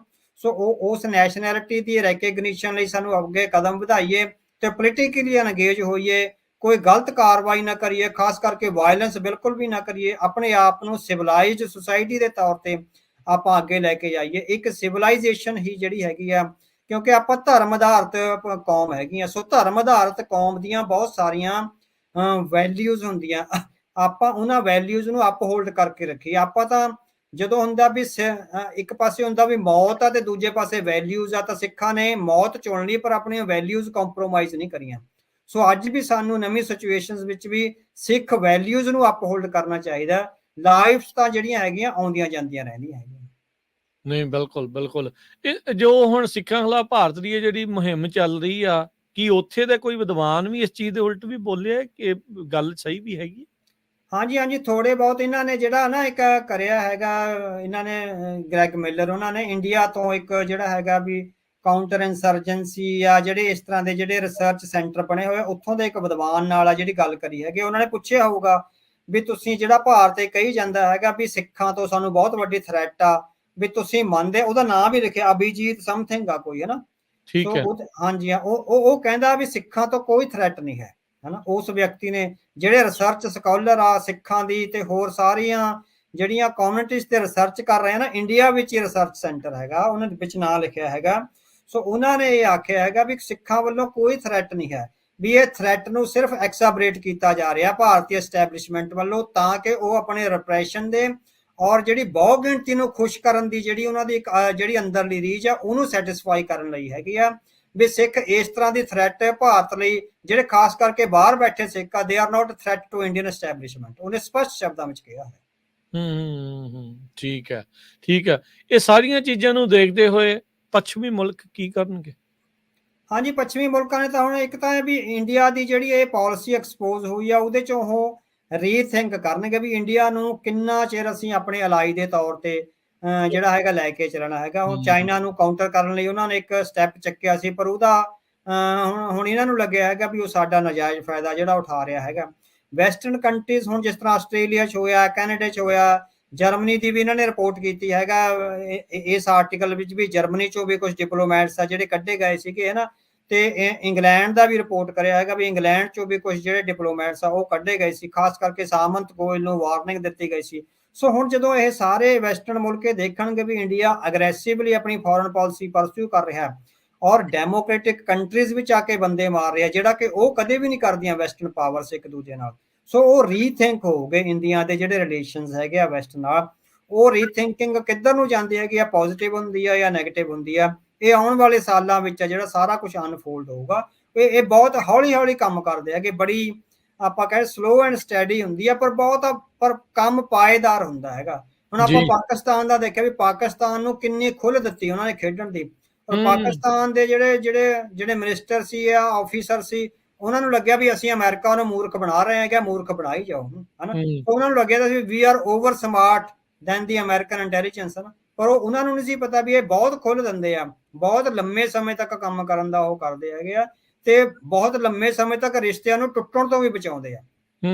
ਉਹ ਆਪਾਂ ਇਸ ਮਾਮਲੇ ਵਿੱਚ ਦੇਖ ਰਿਹਾ ਵੀ ਹਾਲੇ ਵੀ ਉਹ ਭਾਰਤ ਨਾਲ ਰਿਸ਼ਤੇ ਤੋੜਨਾ ਨਹੀਂ ਚਾਹੁੰਦੇ। ਬਹੁਤ ਉਹ ਇੱਕ ਤਰ੍ਹਾਂ ਨਾਲ ਡੀਪ ਜਿਹੜਾ ਐਨਾਲਿਸਿਸ ਕਰਦੇ ਹੈਗੇ ਆ, ਬਹੁਤ ਲੰਮੀ ਗੇਮ ਦੇ ਜਿਹੜੇ ਹੈਗੇ ਆ ਉਹ ਖਿਡਾਰੀ ਆ, ਲੰਮੀ ਦੌੜ ਦੇ ਘੋੜੇ ਹੈਗੇ ਆ ਨਾ। ਸੋ ਇਹ ਹੁਣ ਦੇਖੋ ਵੀ ਉਹ ਕਿਸ ਤਰ੍ਹਾਂ ਇੰਟਰੈਕਟ ਕਰਦੇ ਆ, ਉਹਨਾਂ ਦੇ ਜਿਹੜੇ ਪੰਜਾਂ ਮੁਲਕਾਂ ਦੀਆਂ ਜਿਹੜੀਆਂ ਆਫੀਸ਼ੀਅਲਸ ਆ ਉਹ ਕਿਸ ਤਰ੍ਹਾਂ ਦਾ ਫੈਸਲਾ ਲੈਂਦੀਆਂ ਵੀ ਤਾਂ ਕਿ ਵਰਲਡ ਆਰਡਰ ਆ ਜਿਹੜਾ ਉਹਦੇ ਵਿੱਚ ਡੀਸਟੈਬਲਾਈਜੇਸ਼ਨ ਨਾ ਕੋਈ ਆਵੇ ਇਸ ਚੱਕਰ ਨਾਲ। ਸੋ ਉਹਦੇ ਜਿਹੜੇ ਨਾਤੇ ਆ ਜਾਂ ਉਹਦੇ ਜਿਹੜੇ ਰਿਜ਼ਲਟ ਆ ਉਹ ਕਾਫੀ ਦੇਰ ਤੱਕ ਅਨਫੋਲਡ ਹੋਣਗੇ। ਜੀ ਜਾਂਦੇ ਜਾਂਦੇ ਅਵਤਾਰ ਸਿੰਘ ਜੀ, ਕੀ ਸਿੱਖਾਂ ਨੂੰ ਇਹ ਇੱਕ ਓਪਰਚੁਨਿਟੀ ਆ, ਇਹ ਜੇ ਓਪਰਚੁਨਿਟੀ ਆ ਕੀ ਕਰਨਾ ਚਾਹੀਦਾ? ਹਾਂਜੀ, ਸਿੱਖਾਂ ਲਈ ਇਹ ਓਪਰਚੁਨਿਟੀ ਆ ਵੀ ਘੱਟੋ ਘੱਟ ਉਹ ਰੈਕਗਨਾਈਜ਼ ਹੋ ਰਹੇ ਆ as a nation, as a victim. ਜਿਹੜਾ ਨੇਸ਼ਨ ਹੈਗਾ ਉਹਦੇ ਤੇ ਸਟੇਟ ਰਿਪਰੈਸ਼ਨ ਦੇ ਵਿਕਟਿਮ ਆ। ਹੁਣ ਤੱਕ ਤਾਂ ਇਹ ਲਗਾਤਾਰ ਇਹੀ ਆ ਰਿਹਾ ਸੀ ਮੀਡੀਆ ਵਿੱਚ ਵੀ ਇਹ ਜਿਹੜੇ ਸਿੱਖ ਨੇ ਇਹ ਅੱਤਵਾਦੀ ਨੇ, ਖੁੰਖਾਰੂ ਨੇ, ਕਾਤਲ ਨੇ, ਜਾਂ ਮਤਲਬ ਕਿ ਜੋ ਕੁਝ ਵੀ ਸ਼ਬਦ ਉਹ ਵਰਤ ਸਕਦੇ ਸੀ। ਪਰ ਹੁਣ ਸਾਡਾ ਇਹਨਾਂ ਘਟਨਾਵਾਂ ਨੇ ਸਾਡਾ ਜਿਹੜਾ ਇੱਕ ਪੋਜ਼ਿਟਿਵ ਆਸਪੈਕਟ ਆ ਸਾਡੇ ਨੇਸ਼ਨਹੁੱਡ ਦਾ, ਵੀ ਅਸੀਂ ਵਿਕਟਿਮ ਹੈ ਨੇਸ਼ਨ ਹੈਗੇ ਆ, ਸਾਨੂੰ ਰਿਪਰੈਸ ਕੀਤਾ ਗਿਆ ਇੰਡੀਆ ਵਿੱਚ ਵੀ। ਇੰਡੀਆ ਤੋਂ ਬਾਅਦ ਜਿਹੜੇ ਉਸ ਰਿਪਰੈਸ਼ਨ ਨੂੰ ਕਿਸੇ ਤਰ੍ਹਾਂ ਆਪਾਂ ਕਰਦੇ ਅਵੋਇਡ ਕਰਕੇ ਆਏ ਆ, ਉਹਨਾਂ ਦੀ ਇੰਟੀਮੀਡੇਸ਼ਨ, ਸਰਵੇਲੀਅੰਸ ਤੇ ਕਤਲੋਗਾਰਤ ਆ। ਸੋ ਇਹ ਪੋਜ਼ਿਟਿਵ ਆਸਪੈਕਟਸ ਆ ਜਿਹੜੇ ਸਿੱਖ ਨੇਸ਼ਨ ਲਈ ਕ੍ਰੀਏਟ ਹੋ ਰਹੇ ਆ। ਇਹਨਾਂ ਨੂੰ ਪੋਲੀਟੀਕਲੀ ਪੋਜ਼ਿਟਿਵ ਥਿੰਕਿੰਗ ਦੇ ਵਿੱਚੋਂ ਔਰ ਜਿਹੜੀ ਆਪਣੀ ਕੌਮ ਨਾਲ ਜਿਹੜੀ ਰੀਅਲ ਕਮਿਟਮੈਂਟ ਆ ਉਹਦੇ ਵਿੱਚ ਕੋਈ ਕਰਪਸ਼ਨ ਨਾ ਹੋਵੇ। ਸੋ ਸਿੱਖ ਲੀਡਰਸ਼ਿਪ ਦਾ ਬਹੁਤ ਵੱਡਾ ਹਿੱਸਾ ਹੈ ਜਿਹੜਾ ਪੋਲੀਟੀਕਲੀ ਕਰਪਸ਼ਨ ਦੇ ਵਿੱਚ ਫਸਿਆ ਹੋਇਆ। ਸੋ ਜਿਹੜੇ ਰੀਅਲ ਪੋਲੀਟੀਸ਼ੀਅਨਸ ਆ, ਜਿਹੜੇ ਆਪਾਂ ਕਹਿੰਦੇ ਸਪਿਰਿਚੁਅਲ ਪੋਲੀਟੀਸ਼ੀਅਨਸ ਆ, ਸੋ ਇਸ ਵੇਲੇ ਕੌਮ ਨੂੰ ਸਪਿਰਿਚੁਅਲ ਪੋਲੀਟੀਸ਼ੀਅਨਸ ਦੀ ਜਿਹੜੀ ਲੋੜ ਹੈਗੀ ਆ, ਜਿਹੜੇ ਇਨਵੇਡ ਕਰਨ, ਹੁਣ ਜਿਹੜੇ ਆਪਾਂ ਕਹਿੰਦੇ ਵੀ ਨੈਵੀਗੇਟ ਕਰਨ, ਜਿਹੜੇ ਜਿਹੜਾ ਹੁਣ ਜਿਹੜੀਆਂ ਅਪਰਚੁਨਿਟੀਜ਼ ਮਿਲ ਰਹੀਆਂ ਨੇ ਉਹਨਾਂ ਨੂੰ ਆਪਣੇ ਹੱਥ ਵਿੱਚ ਲੈ ਕੇ ਬਹੁਤ ਇਮਾਨਦਾਰੀ ਨਾਲ ਔਰ ਸਪਿਰਿਚੁਅਲ ਵੈਲਿਊਜ਼ ਨੂੰ ਨਾਲ ਰੱਖਦੇ ਹੋਏ ਕੌਮ ਦੀ ਬੇੜੀ ਨੂੰ ਅੱਗੇ ਲਿਜਾਣ ਦਾ ਯਤਨ ਕਰਨ। ਸਿੱਖਾਂ ਨੂੰ ਥਿੰਕ ਟੈਂਕ ਬਣਾਉਣ ਦੇ ਲਈ ਕੀ ਕਰਨਾ ਚਾਹੀਦਾ? ਮੈਂ ਜਾਂਦੇ ਜਾਂਦੇ ਪੁੱਛਣਾ ਚਾਹੁੰਦਾ। ਹਾਂਜੀ, ਸੋ ਤੁਹਾਡਾ ਰਿਸਰਚ ਸੈਂਟਰ ਤਾਂ ਇੱਕ ਚਾਹੀਦਾ ਹੈਗਾ, ਖਾਸ ਕਰਕੇ ਨਾ ਕਿਸੇ ਵੈਸਟਰਨ ਕੰਟਰੀ ਵਿੱਚ ਸਿੱਖਾਂ ਦਾ ਇੱਕ ਰਿਸਰਚ ਸੈਂਟਰ ਚਾਹੀਦਾ ਜਿਹਦੇ ਵਿੱਚ ਸਿੱਖ ਹਿਸਟਰੀ ਤੇ, ਸਿੱਖ ਪੋਲਿਟਿਕਸ ਤੇ, ਸਿੱਖ ਇਕੋਨਮੀ ਤੇ, ਸਿੱਖ ਐਗਰੀਰੀਅਨ ਤੇ ਐਗਰੀਕਲਚਰ ਤੇ, ਸਿੱਖ ਐਜੂਕੇਸ਼ਨ ਤੇ, ਸਿੱਖ ਲੈਂਗੁਏਜ ਦੀ ਜਿਹੜੀ ਲੈਂਗੁਏਜ ਦੀ ਡਿਵਰਸਿਟੀ ਵਿੱਚੋਂ ਜਿਹੜਾ ਲੈਂਗੁਏਜ ਦਾ ਹੁਣ ਉੱਥੇ ਸਾਡਾ ਇੱਕ ਤਰ੍ਹਾਂ ਨਾਲ ਆਪਾਂ ਕਹਿ ਸਕਦੇ ਹਾਂ ਵੀ ਰਿਪਰੈਸ਼ਨ ਹੋ ਰਿਹਾ, ਇਰੋਜ਼ਨ ਹੋ ਰਹੀ ਆ ਪੰਜਾਬੀ ਲੈਂਗੁਏਜ ਦੀ। ਸੋ ਇਹ ਬਹੁਤ ਵੱਡੇ ਆਸਪੈਕਟਸ ਲਈ, ਜਿਸ ਤਰ੍ਹਾਂ ਬ੍ਰਿਟਿਸ਼ ਲਾਇਬ੍ਰੇਰੀ ਆ ਜਾਂ ਅਮਰੀਕਾ 'ਚ ਜਿਹੜੇ ਚੈਲਤਨਹੈਮ ਹਾਊਸ ਵਰਗੇ ਜਿਹੜੇ ਰਿਸਰਚ ਸੈਂਟਰ ਹੈ, ਸੋ ਸਿੱਖਾਂ ਦਾ ਕੋਈ ਇਸ ਤਰ੍ਹਾਂ ਦਾ ਰਿਸਰਚ ਸੈਂਟਰ ਹੈ ਜਿਹੜਾ ਚਾਹੀਦਾ ਜਿਹਦੇ 'ਚ ਵਾਸਟ ਹੋਵੇ, ਸ਼੍ਰੀ ਗੁਰੂ ਗ੍ਰੰਥ ਸਾਹਿਬ ਜੀ ਦੀ ਟਰਾਂਸਲੇਸ਼ਨ ਹੋਵੇ। ਉਹਨੂੰ ਜਿਸ ਤਰ੍ਹਾਂ ਡਾਕਟਰ ਗੁਰਭਗਤ ਸਿੰਘ ਉਹਨਾਂ ਨੇ ਜਿਸ ਆਸਪੈਕਟ ਤੋਂ ਟਰਾਂਸਲੇਟ ਕਰਿਆ ਗੁਰੂ ਗ੍ਰੰਥ ਸਾਹਿਬ ਨੂੰ, ਹਾਲਾਂਕਿ ਉਹ ਜਿਹੜੇ RSS ਵਾਲੇ ਆ ਉਹ ਚੱਕ ਕੇ ਲੈ ਗਏ, ਉਹਨਾਂ ਨੇ ਆਪਣੇ ਕਬਜ਼ੇ 'ਚ ਲੈ ਲਈ ਹੈਗੀ ਆ। ਉਹ ਬਹੁਤ ਹੀ ਕਮਾਲ ਦੀ ਜਿਹੜੀ ਹੈਗੀ ਆ ਟਰਾਂਸਲੇਸ਼ਨ ਸੀ, ਡਾਕਟਰ ਗੁਰਭਗਤ ਸਿੰਘ ਦਾ ਬਹੁਤ ਵੱਡਾ ਐਫਰਟ ਸੀਗਾ। ਸੋ ਉਸ ਲੈਵਲ ਤੇ ਵਰਲਡ ਪੋਲਿਟਿਕਸ ਦੇ ਜਿਹੜੇ ਨਿਊ ਵਰਲਡ ਆਰਡਰਸ ਆ ਉਹਨੂੰ ਪੋਲੀਟੀਕਲੀ ਥਿੰਕ ਕੀਤਾ ਜਾਵੇ, ਫਿਲਾਸਫੀ ਨੂੰ ਥਿੰਕ ਕੀਤਾ ਜਾਵੇ, ਗਲੋਬਲ ਰਿਲੀਜੀਅਸ ਫਿਲਾਸਫੀ ਨੂੰ, ਗਲੋਬਲ ਪੋਲੀਟੀਕਲ ਫਿਲਾਸਫੀ ਨੂੰ, ਗਲੋਬਲ ਇਕੋਨਮੀ ਨੂੰ। ਸੋ ਇਹਨੇ ਬਹੁਤ ਜ਼ਿਆਦਾ ਗਲੋਬਲ ਐਜੂਕੇਸ਼ਨ ਨੂੰ, ਸੋ ਜਿਹੜੀਆਂ ਇੰਟੈਲੈਕਟ ਦੀਆਂ ਵੱਖ-ਵੱਖ ਫੀਲਡਸ ਆ, ਰੂਸੋ ਨੇ ਕੀ ਕਿਹਾ, ਹਾਰਡਰ ਨੇ ਕੀ ਕਿਹਾ ਤੇ ਹੋਰ ਜਿਹੜੇ ਮੈਕੀਆਵੈਲੀ ਨੇ ਕੀ ਕਿਹਾ, ਉਹਨਾਂ ਦੇ ਆਸਪੈਕਟਸ ਨੂੰ ਪੰਜਾਬੀ ਦੇ ਜਾਂ ਸਿੱਖਾਂ ਦੇ ਸੰਦਰਭ ਵਿੱਚ ਕਿਸ ਤਰ੍ਹਾਂ ਇੰਟਰਪ੍ਰੇਟ ਕਰਨਾ, ਇਹ ਬਹੁਤ ਵੱਡਾ ਕਾਰਜ ਹੈਗਾ। ਸੋ ਸਿੱਖਾਂ ਦਾ ਇੱਕ ਥਿੰਕ ਟੈਂਕ ਆਪਾਂ ਜਿਹੜੇ ਹੈਗੇ ਗੁਰਧਾਮ ਤਾਂ ਬਣਾ ਲਏ, ਆਪਣੀ ਹੋਂਦ ਦਾ ਪ੍ਰਤੀਕ ਨੇ, ਪਰ ਇੱਕ ਹੋਂਦ ਦਾ ਪ੍ਰਤੀਕ ਸਿੱਖਾਂ ਨੂੰ ਚਾਹੀਦਾ ਵੀ ਉਹ ਜੇ ਮਿਲ ਬੈਠਣ। ਵੈਸਟ ਵਿੱਚ ਇੱਕ ਬਹੁਤ ਵੱਡੀ ਲਾਇਬ੍ਰੇਰੀ ਤੇ ਬਹੁਤ ਵੱਡਾ ਜਿਹੜਾ ਰਿਸਰਚ ਸੈਂਟਰ ਆ ਜਿਹਦੇ ਵਿੱਚ ਲਗਭਗ 100 ਦੇ ਕਰੀਬ ਰਿਸਰਚਰਸ ਆ ਜਿਹੜੇ ਰੈਗੂਲਰ ਬੇਸਿਸ ਤੇ ਉੱਥੇ ਕਾਰਜ ਕਰਨ। ਉਹਨਾਂ ਨੂੰ ਬਕਾਇਦਾ ਉਸ ਲੈਵਲ ਦੀ ਜਿਹੜੀ ਲਾਈਫ ਦਿੱਤੀ ਜਾਵੇ, ਉਸ ਲੈਵਲ ਦੀ ਜਿਹੜੀ ਹੈਗੀ ਇਨਕਰੀਮੈਂਟਸ ਦਿੱਤੀਆਂ ਜਾਣ ਤਾਂ ਕਿ ਉਹ ਕੌਮ ਨੂੰ ਸਮਰਪਿਤ ਹੋ ਕੇ ਕੌਮ ਦਾ ਇੱਕ ਵੱਡਾ ਜਿਹੜਾ ਹਰ ਕਿਸਮ ਦੇ ਜਿਹੜੇ ਵਿਚਾਰ ਨੇ ਉਹ ਕਿਤਾਬਾਂ ਦੇ ਰੂਪ ਵਿੱਚ ਸਾਹਮਣੇ ਆ ਸਕਣ। ਜੀ ਬਿਲਕੁਲ, ਬਹੁਤ ਬਹੁਤ ਧੰਨਵਾਦ ਅਵਤਾਰ ਸਿੰਘ ਜੀ। ਮਿਲਦੇ ਹਾਂ ਅਗਲੀ ਵਾਰ ਕਿਸੇ ਹੋਰ ਟੌਪਿਕ, ਕਿਸੇ ਹੋਰ ਵਿਸ਼ੇ ਦੇ ਨਾਲ। ਅੱਜ ਦੀ ਗੱਲਬਾਤ ਦੇ ਲਈ, ਡੂੰਘਾਈ ਦੇ ਵਿੱਚ ਕੀਤੀ ਗੱਲਬਾਤ ਦੇ ਲਈ, ਜਾਣਕਾਰੀ ਦੇ ਲਈ ਧੰਨਵਾਦ। ਸਤਿ ਸ੍ਰੀ ਅਕਾਲ। ਵਾਹਿਗੁਰੂ ਜੀ ਕਾ ਖਾਲਸਾ, ਵਾਹਿਗੁਰੂ ਜੀ ਕੀ ਫਤਿਹ। ਵਾਹਿਗੁਰੂ ਜੀ ਕਾ ਖਾਲਸਾ, ਵਾਹਿਗੁਰੂ ਜੀ।